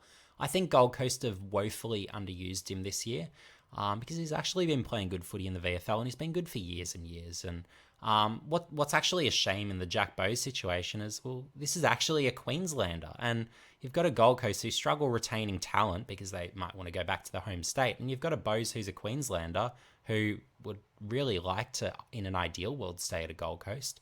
But yeah, of course, just with that back-ended salary, with the two big years at the back end, well, yeah, that's really the problem with Bowes, unfortunately. So really any team should be having a go. If you can get pick 7 and Bowes, who for me is really an any team best 22 player, I would personally claim. Some might disagree, but with his versatility across multiple positions, you can play him mid, forward, back, doesn't really matter. So yeah, so I'd be very comfortable adding a Bowes to any team, and if you're getting again that pick, yeah, I'd be doing it in a hurry. It's fair to say, assuming my salary cap position enables me to, and it doesn't stop me from signing other key players that I want to sign. So yeah, I'd be saying for, say, maybe it's a North Melbourne or a West Coast, hey, you need to be going for a Bowes, get that extra pick in, because you're getting a good footballer and a pick. Well, you're not exactly trade destinations, either of you. So, yeah, go get a Bowes, would be what I'd be saying. Liam Stocker, a bit of a surprising delisting, and one I feel is still quite untapped. So, and I should also go through the stats on Bowes. So you've got Billings here. Look, he's always been getting good numbers. But of course, how impactful, debatable. But Bowes, look, his 2021 year was a really good year, but then of course just the sort of the 5 games last year, so not a lot there. And he was going quite well in the VFL. I'll actually just go Jack Bowes VFL to quickly get those up. But yeah, look, good numbers here. So he had a few games where he's hitting the scoreboard, almost 40 disposals here, 30 here. So it's not like he wasn't able to rack it up pretty consistently in the 20s, only the 18 here. So doing that as a mid, given he's been really in defence, look, he gives you a lot of options, it's fair to say. So I'd be pretty happy with him on my list. But yeah, moving to Liam Stocker. Yeah, so look, really hasn't had those opportunities. And the problem is he's been relegated to being a defender. So when he was drafted, of course, the key thing to know with a Liam Stocker is, well, he was always a midfielder. So always sort of touted as that sort of big-bodied, strong ball-winning midfielder, brings it defensively, has a bit of a burst to him. But yeah, he's really just been that sort of competitive defender who really that's just how he's been pigeonholed. So I should really have brought up his VFL numbers before. But yeah, look, if you look at his VFL numbers, nothing too fancy. You've got the 230 disposal games here. But yeah, I think it's just been a bit of a missed opportunity. So if you're a club looking for that really, I guess, intense, physical, really committed midfielder where just he works defensively, works his tail off, really bringing that pressure and tackling, well, yeah, I think there's that real opportunity. So maybe it's an Essendon or maybe it's a Richmond who stylistically he'd fit. There's a lot of teams I think a Stocker could really fit quite well. So, yeah, so he's certainly one I would be exploring through if you're looking for that type of player. So he's one where, look, he's not an every team best 22 player by any means. He wasn't even for Carlton. But for the right team, he can either fill that need, or if it's the right system, he can also be that piece. So they're the sort of scenarios I'd be looking at as stocker. So your outside mids defenders, well, Jeremy Sharp, firstly. So for me, he's been a bit underutilized by Gold Coast, but he's one where in terms of the outside weapons, he's got it. He's got the speed, he's got the penetrating but good kick. Can't win his own ball, but yeah, look, he's good at what he's good at. So assuming you've got a way to basically utilize that, well, that can work. So you've got here, so basically he's been a sub a lot of games, as you can see with those gaps, but yeah, look, his numbers when he gets a good go can be good. So he's got 31 here, 30 here. So if you really feed him the ball, he can get a fair bit of it and be a damaging piece. So let's go to his VFL numbers. Whoops. So again, pretty good numbers here. So a game with 40, that's huge, 33, 30. So the key is if you're getting big numbers and you're really influential offensively in terms of the damage you can do, well, even if you're not winning that sort of your own ball, well, just doing what he does on the outside, there's a value to what Sharp brings to the table. So, yeah, I think he'll be a really good get over the off season. So, yeah, I think Freeman will do really well in adding him. So, next up, so Brad Hill. So, here's the key with Hill. So for St Kilda, why I don't believe it's worked is he's playing at Docklands. And I know it sounds ridiculous saying the venue made him a bad player, but where Hill has always played his best footy by a margin is the MCG. So he probably likes the big crowds too, mind you. But what I think really plays into Hill's favour at the MCG is having the wide, long field. Having that additional space, because this guy's a running machine. He's got the speed, he's got the endurance, and he runs all day. But you give him that extra width in the field, and this guy can run and do damage. So, basically, with North Melbourne looking at him, look, that's more years stuck at Docklands. That's just going to be more years of frustration. I'd stick him on whether it's a Melbourne or any team that plays regularly at the MCG, it doesn't matter who. That's where a Brad Hill would be suited best. If you want to unlock his game, get him playing his best footy, that's where you need him. So that's what I'd say be aware of if you're interested in Brad Hill. So for those that say he's been pretty ineffective at St Kilda in recent years, I tend to agree. He hasn't been that effectual, and it's really been hard to sort of bring him into the game and let him really show his weapons and bring that to the table. But put him on a wider field, and I think you're going to get a better outcome with a Hill. So, yeah, I think basically the wrong team's going after him, and that's going to, I don't want to say ruin his career, but certainly limit it. So in terms of what he can bring to the table and how effective he can be as a component of a team. So it's a shame. Miles Bergman, look, I don't think he'll move this year, but watch out for him in future years. So, good footballer. So I'll bring you through the Hill numbers. So if you look at the Hawthorn numbers, that's probably where he was playing his best footy. But even when he was with Fremantle, good numbers. But then going to Docklands with St Kilda, not happening for him. So of course, look at the contested possessions, can't do that. So you really need that sort of width and that sort of opportunity to get it to him out wide, and just really give him that space to run. They're the keys there with Hill. But yeah, look, with a Bergman, well, look, he's been getting good numbers. He can play. So, yeah, look, I don't see why you wouldn't go for a Bergman if you could. Still very young, still effective. Torquay might want to come back to Victoria, so might be an opportunity for next year, I'd be saying. So, yeah, just a name to watch out for. Hunter Clark, for me, very underutilised by St Kilda, but of course you've got the injuries which have hurt him as well. So the Saints have been asking him to line up across half-back, but for me, what would unlock his game is actually playing through the midfield. So he's got the speed, moves really well, good skills, wins his own balls, so why wouldn't you want him through the midfield? It's not like he's a freak intercept player, so yeah, I think there's been a real missed opportunity there, and I think there's an opportunity for other clubs. Look, I do think St Kilda will hold on to Clark, but or they're going to try to. But yeah, there is obviously the chance that North Melbourne will get him, and yeah, we'll have to see sort of with the Clarkson drama how that works out. But I'm going to assume that he'll probably land at a North Melbourne. North Melbourne probably again isn't the best spot because they've got so many good midfielders. So it probably does again relegate a Clark to playing across halfback. But yeah, look, I'd love to just see him on a team where he can play as a regular midfielder and it can really unlock his game. I think that's really with a Hunter Clark the key that probably unlocks his game and really allows him to hit that new level, because when he was a junior, he was racking it up through the midfield, getting huge numbers. And we know how he impacts games. So if you're getting the impact and the numbers, well, yeah, just please put him in the midfield, someone, anyone. And we'll go into his numbers here as well. So I won't let you miss out on Clark's numbers. So look, what he was doing in defense, look, fine numbers. Hasn't played the 20 games a year, which is the concern. No proven durability.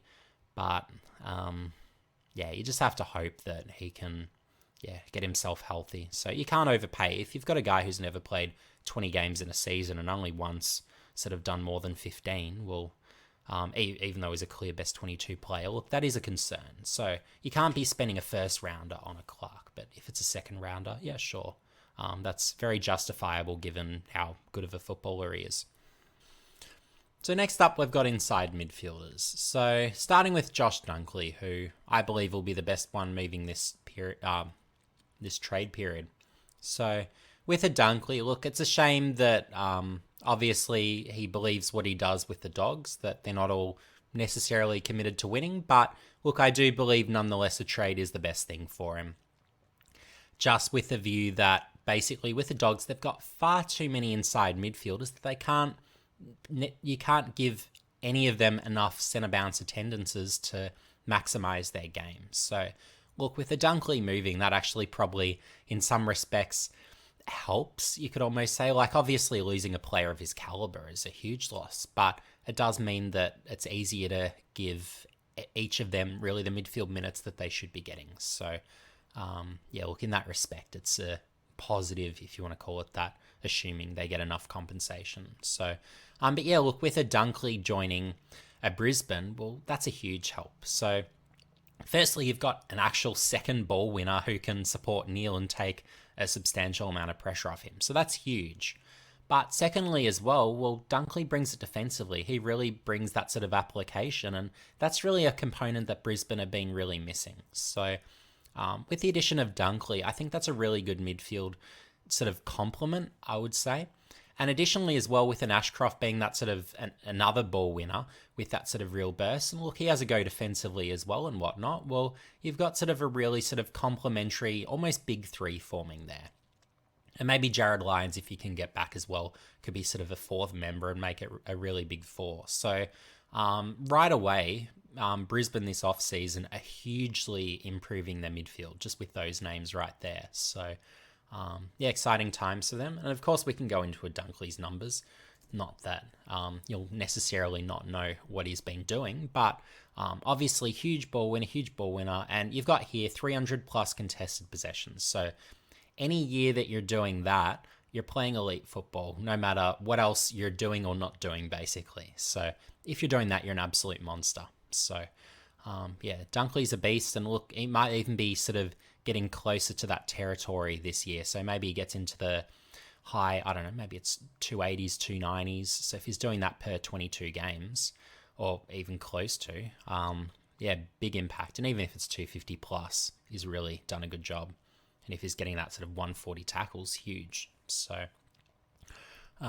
yeah, so I really look forward to seeing what Dunkley can do for Brisbane and how that unlocks their midfield. I think that's going to be really fun to watch. Jacob Hopper, so a bit like, as I was mentioning with Taranto, huge addition for Richmond. And again, look, with a Hopper, you don't want to overpay, but he's a really good midfielder. And it's just been a case of it's hard to utilise all those GWS midfielders. They're all those slower ball-winning types of midfielders, and that's something that Richmond might actually have to watch in adding both Taranto and Hopper. They'll almost, through that midfield, be reading a bit more like GWS and have those same sort of issues. but with a hopper, absolute dominant contested ball winner. So he's going to, at stoppages, really change that dynamic quite drastically. So that's going to be fun to watch. And you'll see with his contested ball numbers, where huge contested ball numbers. And you can see here, so as I was saying, if you're getting 300 contested possessions in a year, that's elite. So Hopper's had one of those years. And of course, terrific in 2011 as well. So got his Brownlow votes there. Didn't get the 300, but yeah, look, still got the scoreboard impact, finding the footy. Huge clearance numbers, so even a clearance improvement there, and a few more inside 50s. So look, with a hopper, fair to say he substantially improves that Richmond midfield. And like, we can look at Richmond's midfield and say, well, the two midfielders they're adding are actually probably going to be their two best midfielders. So incredible as that is. So yeah.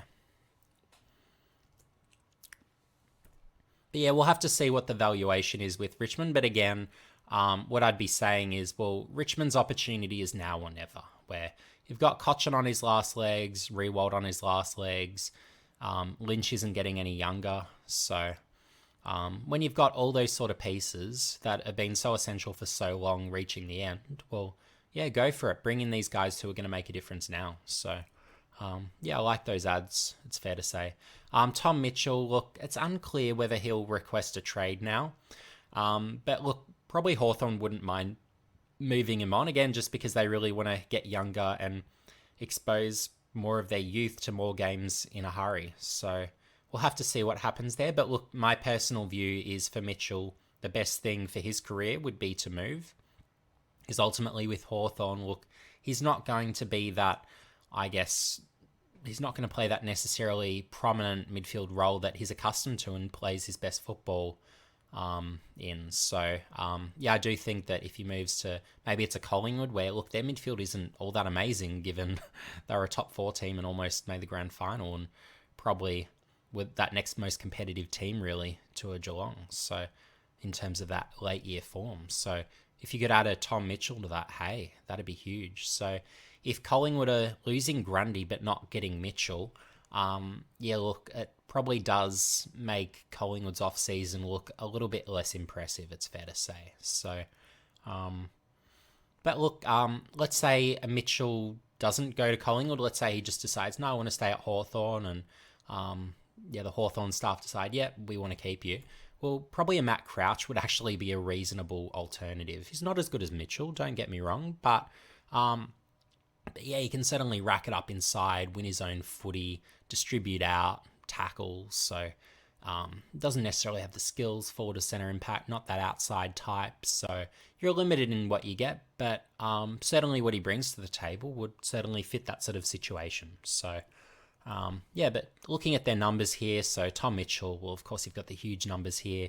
Again, I was talking about that 300 plus contested possessions. Well, when you're doing that, you're an absolute beast. So, but of course with Hawthorn, well, hasn't quite got the same sort of centre bounce attendance numbers that he's used to, and probably hasn't been allowed to play as prominent of a role. So, but obviously still racking it up, still playing really good footy. So, yeah, obviously one that Collingwood would like, but yeah, you've got a Crouch where, look, there's a few clubs where if you're just looking for that ball winner, maybe for GWS, given they're losing Hopper and Taranto in the one-off season, maybe a Crouch is of interest. But yeah, look, I like him for Collingwood, actually, failing the acquisition of a Tom Mitchell. So, and look, if you're not paying much for him, you wouldn't pay a lot for Crouch, given, look, his aging, his performance has dropped. He's not sort of who he was in, say, 2017, getting these sort of numbers. And again, you've got the 300 plus contested possessions. But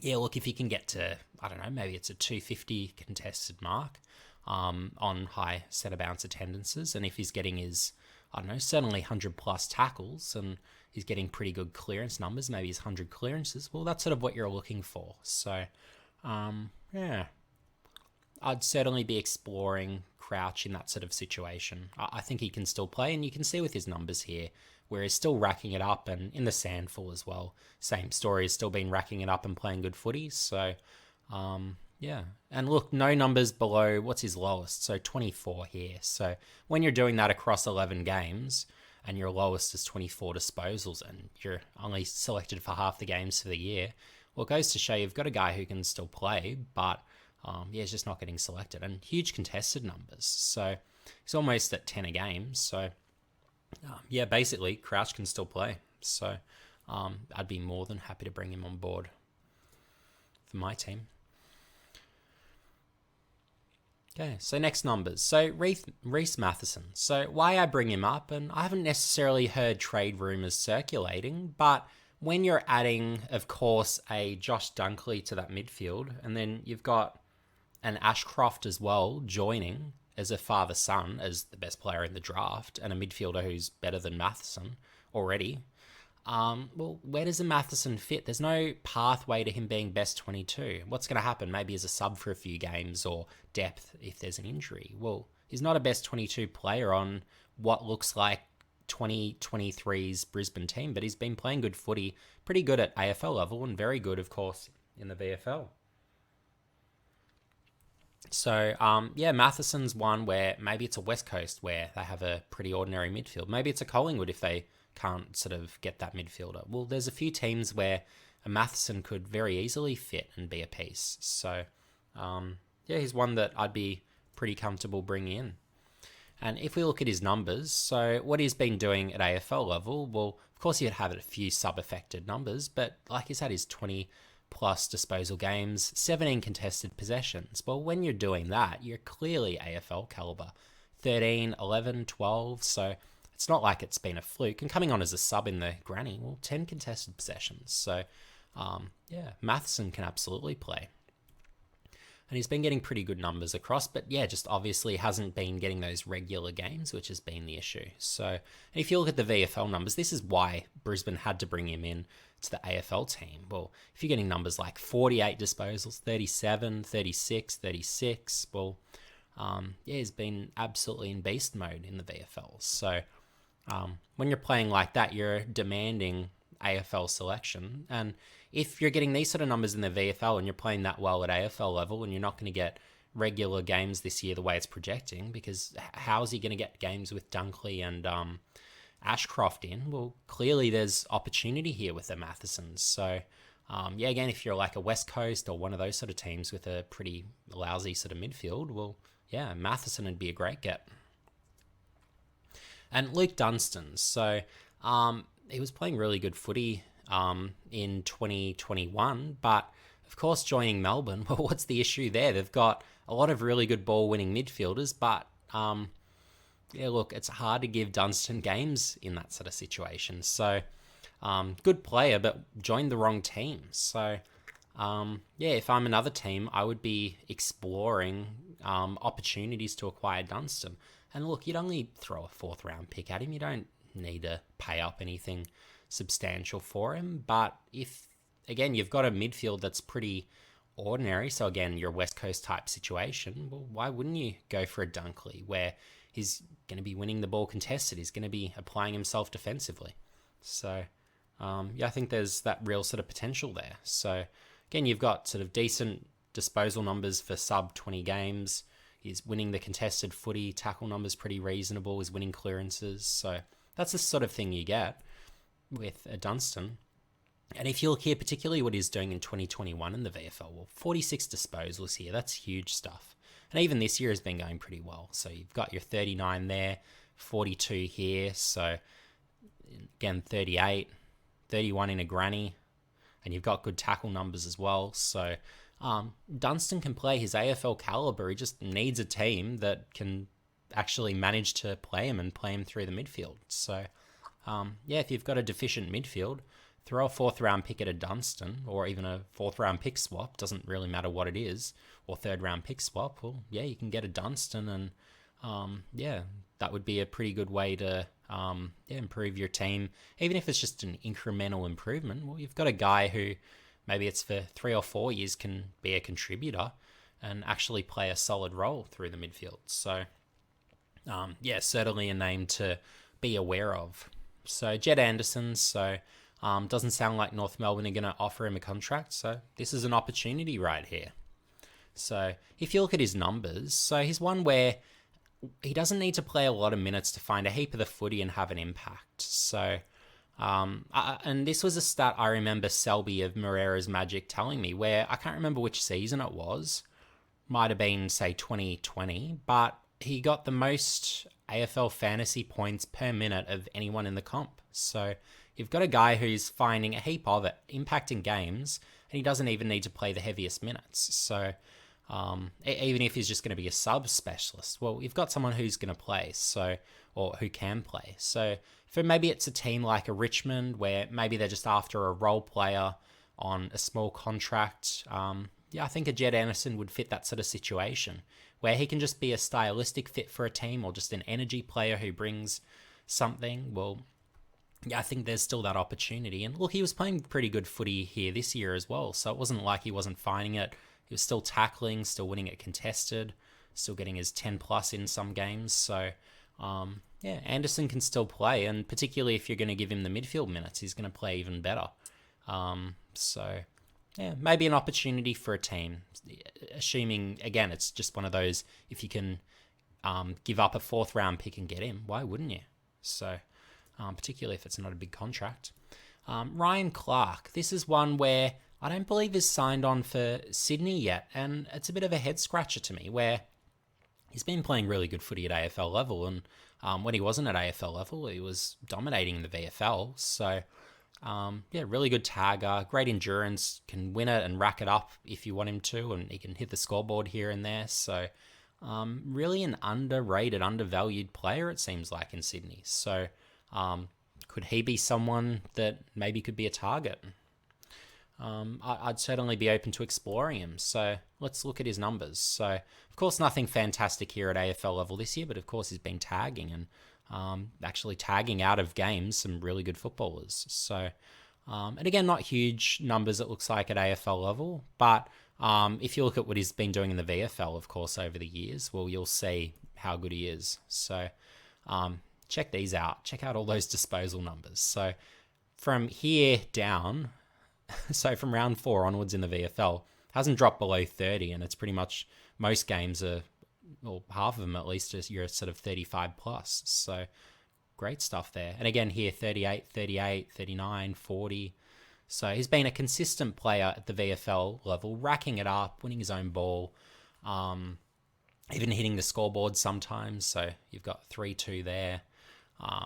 So 2 goals here. So yeah, look, he's a really good footballer, but yeah, just hasn't necessarily been utilised as well as he could. So even if you don't necessarily want him as your ball-winning mid, because maybe his ball use isn't as good as some other options, well, he's been a great tagger. So you've got some role-playing potential with a Clark, where, look, if Sydney don't really want to commit to him, well, I'd be putting up my hand and saying, look, if I want a tagger, a Ryan Clark would be a really good option potentially. So yeah, just a name to be aware of. Not sure he's necessarily going to move during the trade period, but he's one where I'd be making inquiries, particularly if the price is right and he's not going to cost much. And given he's unsigned, that's the opportunity there. Will Setterfield, so classy tall mid. Injuries have hurt him over time, but I reckon for a team like maybe it's a Melbourne, I think he'd fit quite nicely, where you've got the skills, he can rack it up, he can win the footy, but yeah, it's just for a team looking for that sort of mid who has good skills. I think a Setterfield could fit. So for a Carlton, look, you can see he's never played sort of his 20 games in a year. So that's the thing there, and hasn't really ever had the chance to find or win a heap of it. So, look, you wouldn't be giving up much for him. You'd be giving up a late pick, basically, for a Setterfield. Doesn't mean hitting the scoreboard a lot, but look at his VFL numbers. He's been going well in the VFL. So you've got 40, 40.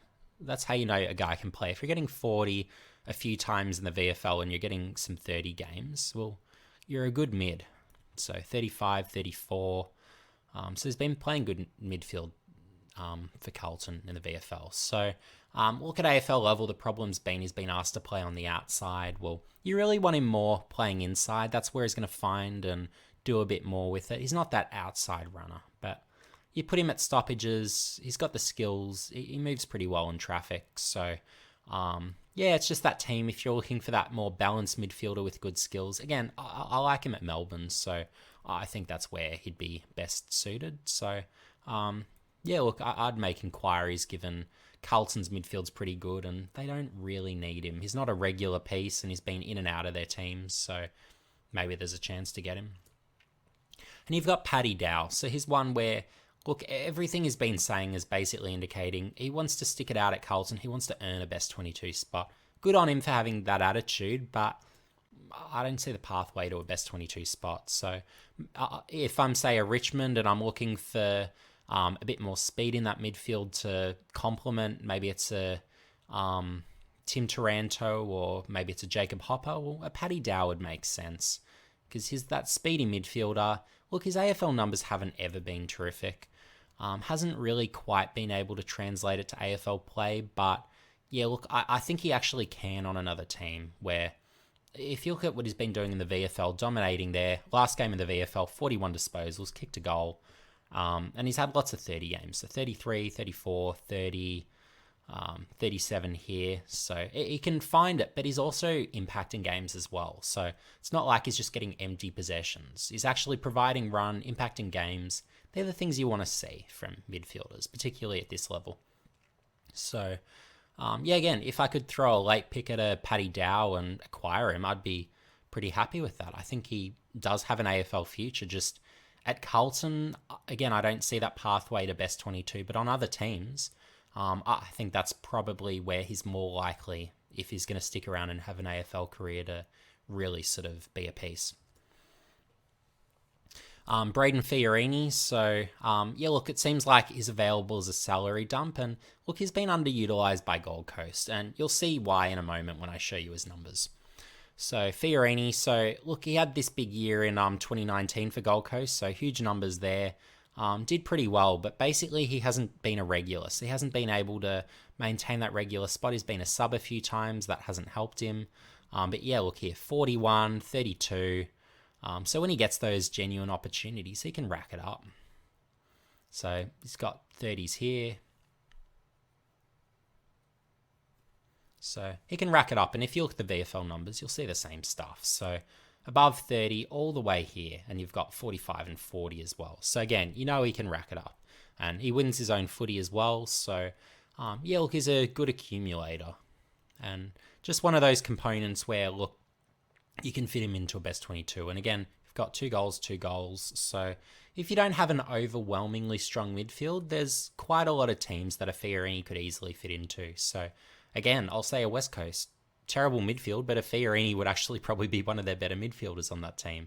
So there's a few of those teams where, look, a Fiorini could fit and be a piece. And look, if you can get a pick with a Fiorini, well, I think you're winning in those sort of situations, just as that sort of salary dump. So yeah, just a name to be aware of.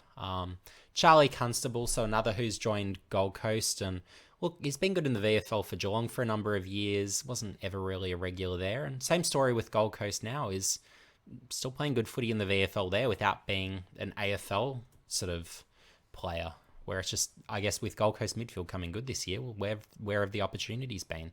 There haven't been. So basically 2 games, well, sub-affected, fair to say. But look, when he plays, he can play good footy. 31 disposals here. He's getting his 20s. So it's just a case of opportunity, which sadly he's never had. But look at his VFL numbers. Well, good stuff. So 40, 35, 31. And he was doing the same last year as well. So 42, 44. Although the AFL Academy game from last year isn't here, he absolutely destroyed the AFL Academy as part of that Geelong team. So yeah, basically he's a good footballer, that tall mid, pretty good skills, but again, just hasn't had the opportunities. So put him on a West Coast or some team where their midfield's pretty weak and could use another piece. Well, yeah, I could see room for a Constable as that sort of medium-term solution where he's a fine piece, unexceptional, but fine. So, and then a Jack Bytel. So what you've got here, you've got a ball winner, strong tackler, otherwise pretty limited. He's in your sort of Luke Dunstan school, if you want to call him that. But yeah, he can play. So again, if you're looking for that style of midfielder, well, again, he can sort of fit a team. So, and maybe a Constable even fits, maybe it's a Melbourne or one of those sorts of teams as something a bit different. But with a Bytel, well, you could look at him maybe on an Essendon, where it's a bit like that sort of Jack Graham sort of scenario, where this guy can tackle. So look here, 10 tackles, 7, 8, 7, 7. So he can do that, and he can win his own ball. The contested possession numbers probably don't quite do him justice here. But if you look at him in the VFL, well, he's racking it up, and a lot of these are contested possessions. And what he'll do, he'll dish it out, pretty high handball numbers, so you can get a feel for that stylistically. But then huge tackle numbers, 11, 10, 13. So he really applies himself defensively and really burrows in, wins his own footy. So has had his injuries, that's been a limiting factor. But yeah, look, can be a component for a team if you're after that type of role player. That's where I'd class a Bytel. So you don't pay up for him, again, as with so many of these names. Okay, so next up. So outside mids. So first up, so Carl Amon. So terrific signing for Hawthorn, big time difference maker, racks it up, but more importantly, one of the more damaging players by position. So one of the best at where he plays on the outside. So yeah, great signing, it's fair to say. And to go through the numbers very quickly, so last 2 years, absolutely sensational. He's played his best footy. So, and even probably 2020, I'd say he really sort of had a really good year. So you can see here. Blake Acres, so he's been a really consistent and good player over the years, but yeah, one of the gripes I'd probably say I've had is around St Kilda's player development. So with Acres, he's one where I believe in his draft year, I actually rated him as, I believe it was the second best talent in his draft. So, and of course this year, well, you had Bont drafted, you had Josh Kelly, so on and so forth. So yeah, a lot of great players picked in that draft. Cripps as well. So yeah, so look, with an Acres, this is what I've got to say about St Kilda's player development, but so many players over the years who have gone to St Kilda haven't developed to expectations. So even if you just take that same draft year, well, you had, I believe it was Jack Billings in that draft at pick 3. Well, he was good from the start, but hasn't ever developed into a star. You've had Luke Dunstan as well, picked same draft. Again, started out really nicely, but never really developed beyond that first year. He's always been consistently that same player. And I'd be saying the same with an Acres, where, yeah, look, he's been pretty good for a very long time, but he's never become that very, very good player. So, and yeah, look, with Fremantle, he's probably made incremental improvements, but I just never saw those big steps taken with St Kilda. So, yeah, something I'd say there where, look, probably a bit of improvement with the player development could be happening at the Saints. But yeah, as at Fremantle, well, he's become a really effective outside mid, and I think he's going to add substantial value for Carlton and be possibly even the better of their outside mids. So, yeah, good addition and definite upgrade. So I like that get for them. And as well, so you've got Caleb Poulter. So I'll bring up his stats now.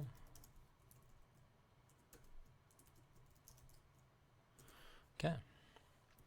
So basically, look, in 2011, he was playing a fair bit for Collingwood, getting some opportunities under Buckley, but this year, only the one game. So basically, his scenario is he's out of favour, but he's been going pretty well in the VFL. So you've got the numbers here. The key things to be aware of with a Poulter is you've got a tall midfielder, so about a 194, 195, and really athletic. He's very quick for that sort of height, moves very nicely, and he's got pretty good skills as well. So, yeah, but the issues are, look, contested ball winning could take another step up, and defensively he needs to improve as well. So, but look, at that height, you could have him as a tall flanker. Maybe he could almost become a key position player. But as a guy who has his athletic profile and his skill set and is still growing, well, there's a heap of potential. So I think Collingwood, if they let him go for basically nothing, I think they might be making a mistake. So I think for an Adelaide who I believe are going after Poulter during this trade period, I think he'd be a great fit for them just because they have all these sort of 185 centimeter or below mids, with only Jackson Haitley at 189 centimeters. So yeah, I think Poulter will be terrific for them. And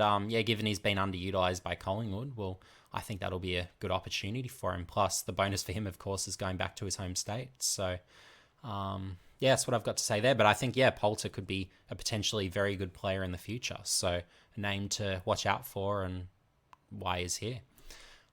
Jared Pollock, so his salary dump possibly, if there's a club that's interested. So, of course, he's had injury issues, hasn't really been playing, so that's been an issue in and of itself. I actually still believe in his talent, and when he's played, he's still been playing good footy and generating drive, doing good things. So, basically high production and does good things with the footy. So, I still like his play, and I still think there's teams he could be a potential piece for. So, yeah, if you can get him with a pick and not have to give up anything for him, well, that's terrific. So, but yeah, look, you can see the numbers. Look, over the years he was very good, but only 5 games, 2 games.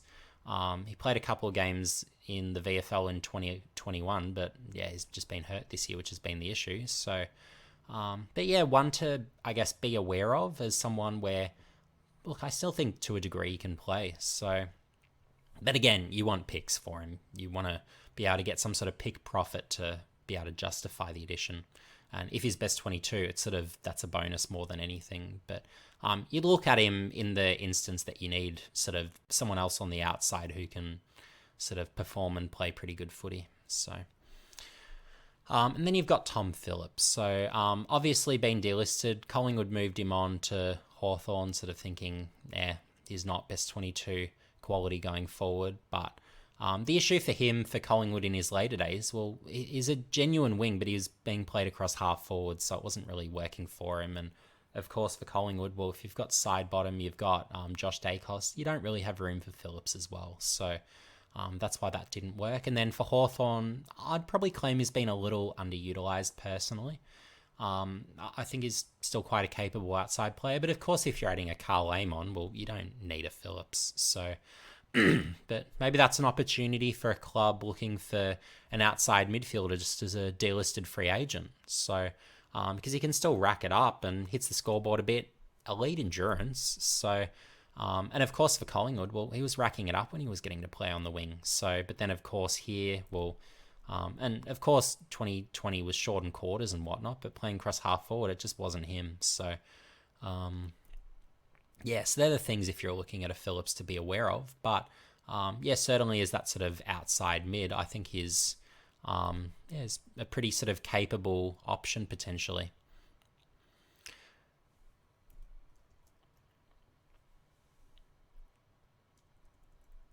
And then as a general mid, I'm going to call him, so Lachie Hunter.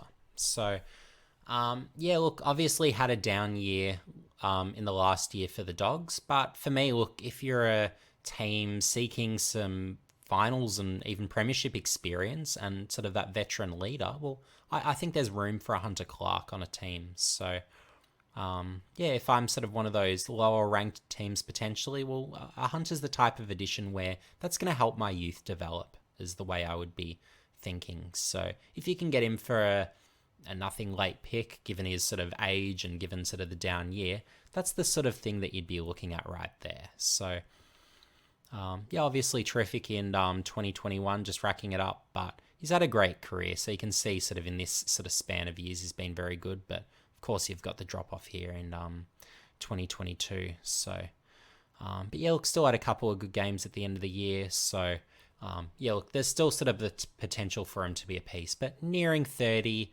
not playing his best footy by any means. But yeah, look, is one where maybe he can sort of rejuvenate himself and get back to playing a better quality of football and be that little bit more productive. And you've got a few options. Like you could even, if you don't want him running across a wing, you could stick him across half back, across half forward. So you're not limited to just playing him as a mid. So yeah, I think there's lots of opportunities with a Lachie Hunter. And yeah, for any team looking for that additional dose of experience and leadership, I think a Lachie Hunter can add value.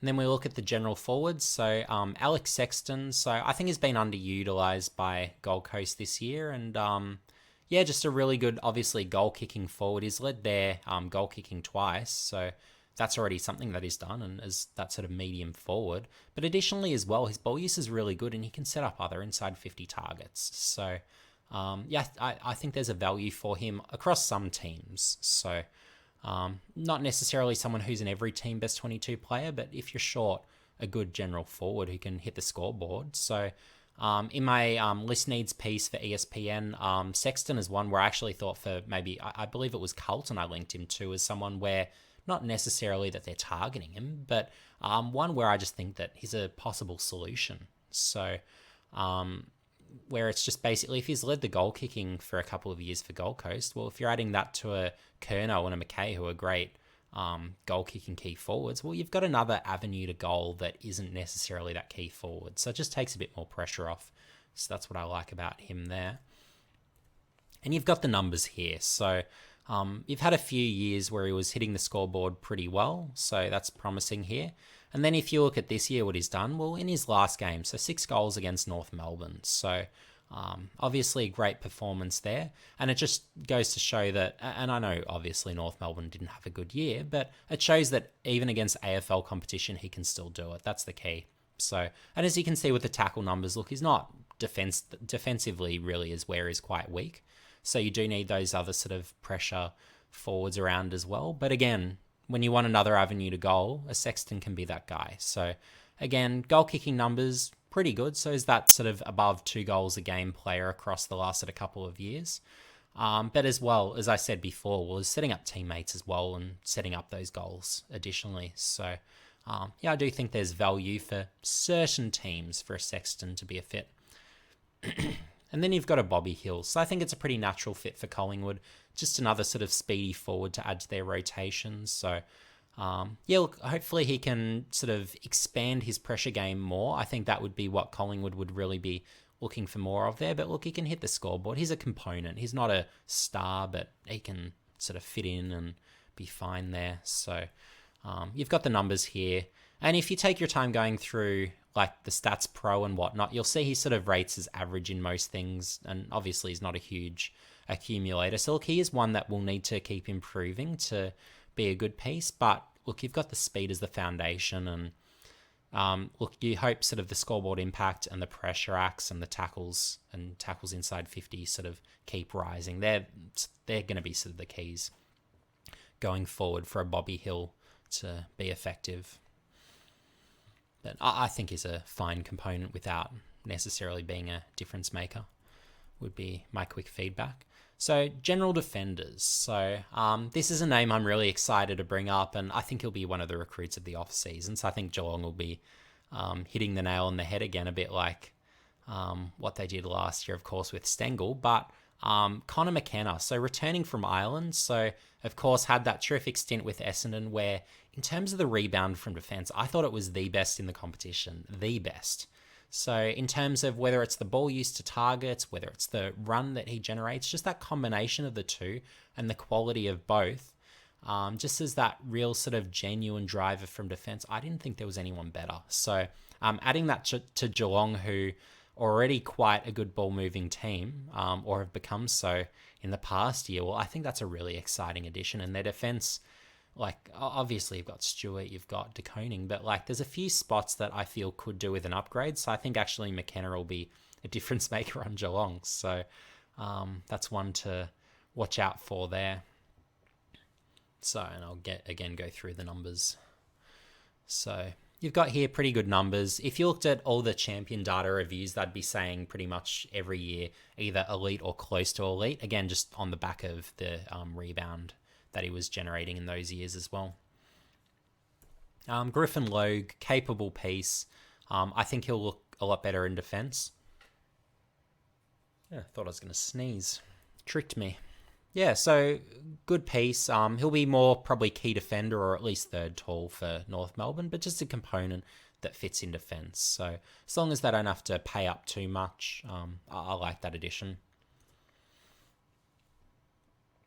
And again here, so look, he was playing a fair bit forward, which has sort of been frustrating. So particularly end of the year, as you can see there.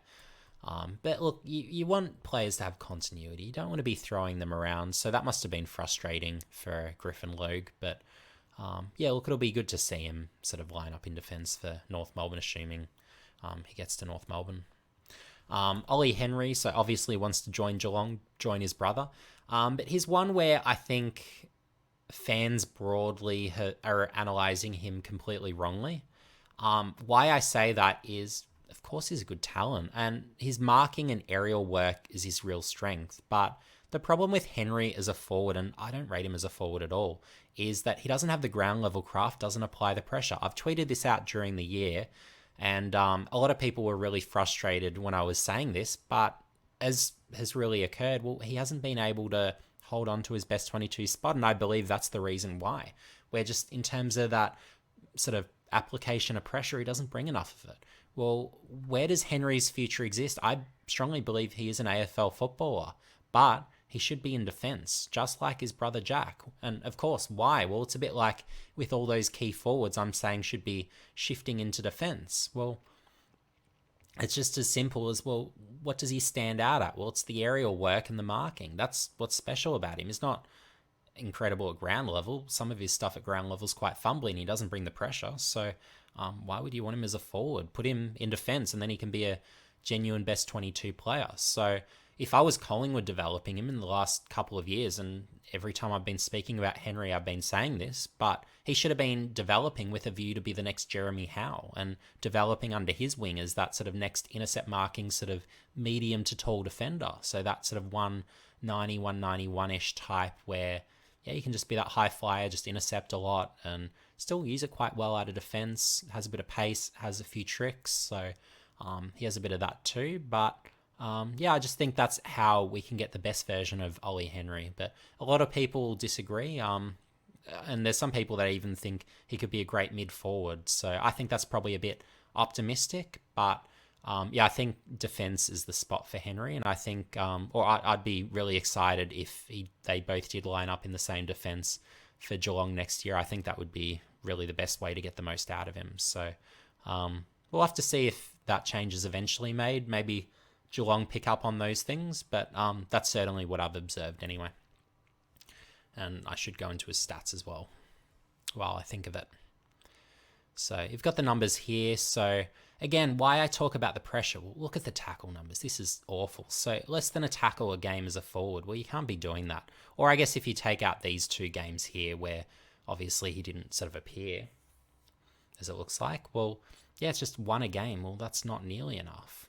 And again, if you look at the contested ball numbers, well, not huge contested, so he's not really doing a great deal at ground level, and it's a lot of fumbly stuff as well, so at ground level, so that's not great.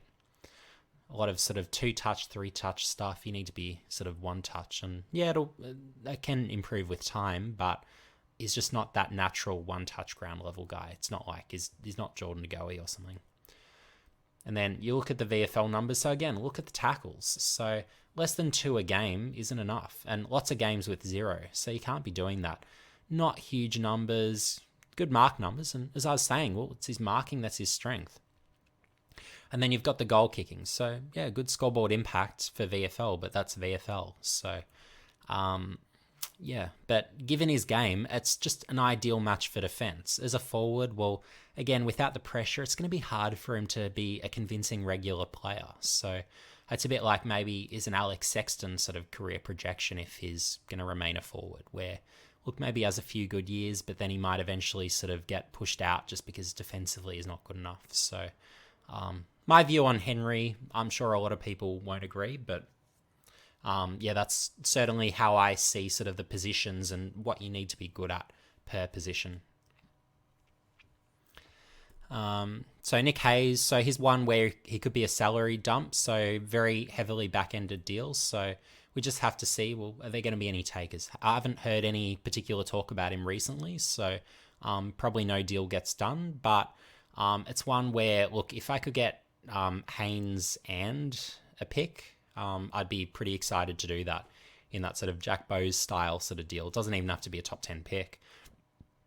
Just give me a pretty decent pick and Haynes, and if I've got that salary cap space, let's say I'm a team that doesn't attract free agents easily, I don't see any reason why I wouldn't want to do this sort of deal. So again, if it's a North Melbourne or that type of club, maybe it's a West Coast, whoever it is that isn't necessarily that competitive team in that sort of situation, well, maybe that's great. Or maybe it's a Geelong where you're a competitive team and you're looking for that extra pick. And if you've got the cap space, well, maybe if you miss out on a Bose, maybe you go after a Haynes. So, they're the sort of opportunities that could be out there. So, and lots of teams could benefit from a Haynes. Is a really good piece, basically. As that sort of, whether it's a third tall, almost sort of key defender height. So, but yeah, he's always been a great mark. That's been the key, taking contested marks, absolute intercept marking beast. So, it's obviously what he brings to the table. But I think is that sort of real quite high value piece. And I should even really list him above a Logan or Henry. I just think in terms of quality of play, he's there. But of course, with the contract, that's the less appealing part. Nick Caulfield. So, of course, the injury is what's been a frustration. But with her Caulfield, so you've obviously got the skills, moves really well, and importantly, so he intercepts well. So he's taking lots of marks, intercepts quite well. But playing a very outside style of game, you can see with the contested possessions, just doesn't seem necessarily like he's all that convincing. He's been dropped a fair bit, or he's been dropped a little bit to the twos. So whether he's viewed as a long-term best 22 piece, not sure. But look, he's one where I'd be pretty tempted to, I guess, ask the question during the trade period. And look, if there's no interest in moving him this year, I think he's one where, again, you could go back next year and he might just be on the table. So, and not at a necessarily high price, because I'm not sure that St Kilda necessarily view him as that solution. So, but we'll have to see. But certainly I like his game, and being able to intercept plus use it well and generate drive, I think there's that real sort of, that usefulness, I suppose you could say, from defence, just as that component there. So Tom Highmore, another who I believe to be pretty underused. So we've got him here. So pretty good numbers when he was utilised in 2021. But yeah, look, just 3 games this year, so not a lot. Hasn't got enough opportunity, basically. So, and if I look into his VFL numbers, well, he's been good in the VFL. So big numbers, and this is, again, in defence, this isn't a midfielder. So, and if you're getting things like 17 marks, 13, 10, 35 disposals, well, you can play. It's just he hasn't been getting opportunities. So, basically, if you're looking for a pretty good sort of that medium to tall defender, probably you could call him a third tall interceptor. Well, Highmore's good, uses it pretty well. He's competitive one-on-one, so he can be a component for you. So, if you need to improve your defence, he's one to look at, and if he can be available on the cheap, he's one to definitely consider. Aaron Francis, so just hasn't had that regular run for Essendon, and they've been throwing him around. It's been frustrating how they've used him, sort of switching him between defence, forward. His natural position is in defence, so yes, that's where he needs to stay. And look, he can generate drive. He's got the tools, good athlete, can intercept a bit. So he's one where, in theory, he should have been a regular years and years ago and become a good footballer. But he just hasn't been able to take that next step. So I think Essendon's just been the wrong team for him, and he really just needs to move. So it looks like he's likely to be moving to Sydney. And look, that'll actually be a frustration in that it won't mean Will Gould will have a track to necessarily become a best 22 player. But look, with a Francis, I think he can be a good piece, and maybe he becomes a eventual maybe Dane Rampy successor. Whether he's, I'm not necessarily going to say he's going to be as good as Rampy's been, but he could play that sort of role, I guess you could say, for Sydney, and probably be quite effective. So watch out for Francis, and don't dismiss his chances of doing better at a second club. I think he's still got game. So, and there was a period, I can't remember which year it was. I reckon it was probably the back end of 2018. Champion Data was saying of the games that Francis had played, he was the highest rated player by Champion Data. So, I know it sounds silly saying off 5 games and these aren't huge disposal games, but obviously if you're rating that highly, clearly you're doing something right, it's fair to say. So, do watch out for Aaron Francis, because I think, look, with greater opportunity, there could be potential because look, the most he's ever played 17 games in a year, so he's never been seen as a regular. And then you've got, yeah, and then I'll go back here. So actually, I probably should bring up his VFL numbers, shouldn't I?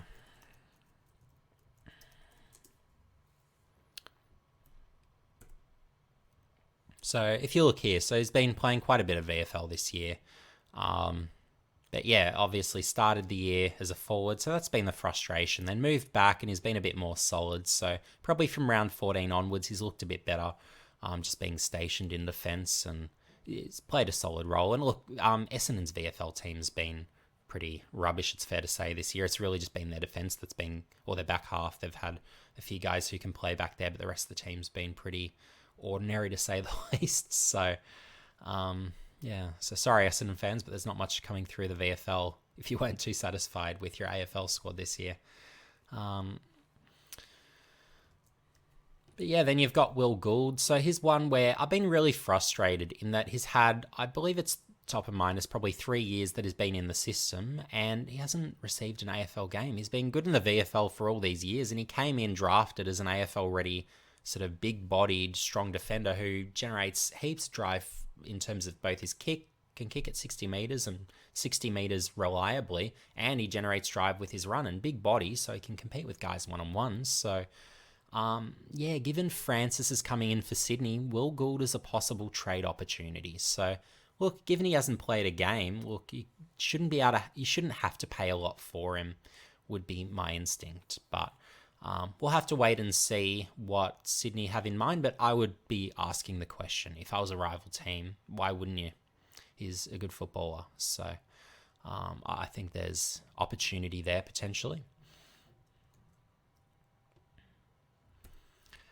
So, and here you've got the VFL numbers, so he's just been a consistent piece there, so been getting good numbers, 11 marks, 10 marks, 10 marks.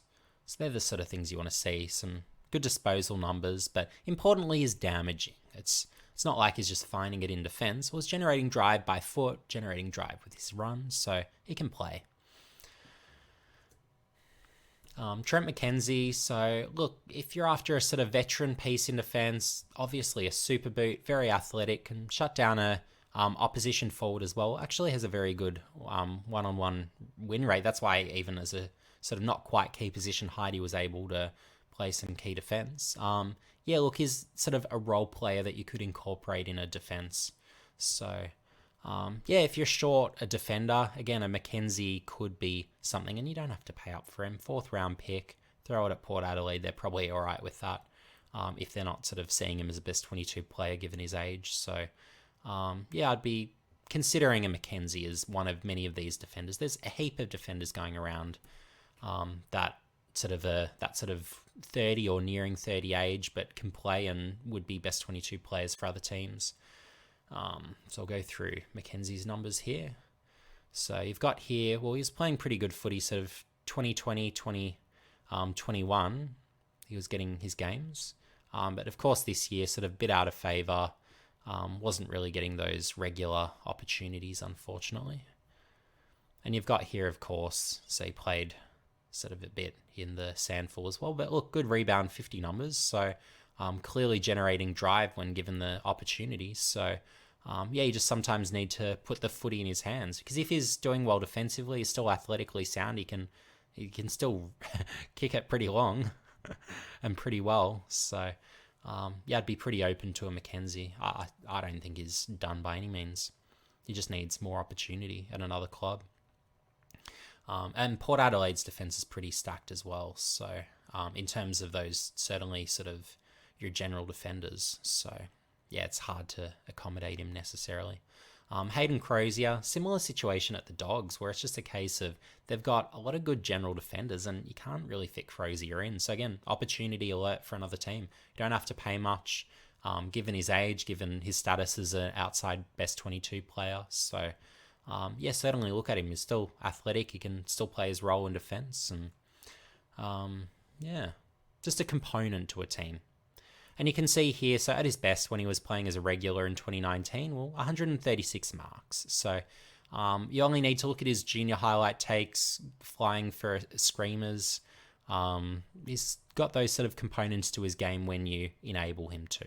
So yeah, underutilized, jumped down 15, 10, 5. So clearly is out of favour at the Dogs. And look, end of next year, he'll be turning 30. So given the age, given he's not a regular best 22 player, look, he should be available. And his VFL stuff's been good too. So check out his numbers. So pretty consistent sort of 20s, a couple below 20, but another here. But yeah, look, he's been a very good piece, I feel like, for the Dogs, who he's just been underused, and that's not really all their fault necessarily. And the last name, so Alex Witherden. So he'll be a AFL Fantasy and Supercoach favourite from this year, particularly for those like me who got him in Supercoach draft, just as a free agent. But yeah, obviously can rack it up, can intercept, but yeah, look, not perfect rebound, can take some unnecessary risks and turn it over.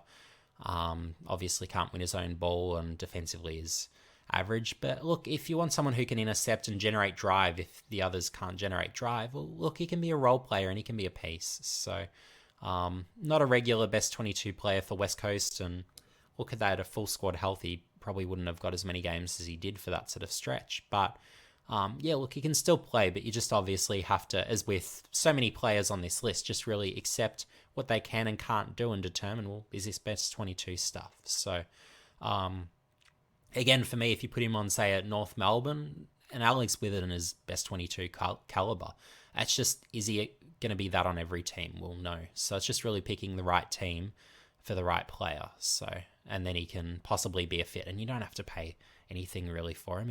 You could probably just, that'd be a 3rd or 4th round pick and you'd get him, no problem. Thanks for those that made it to the end. If you did, make sure you like, and if you haven't already, subscribe and hit the notification bell for future updates.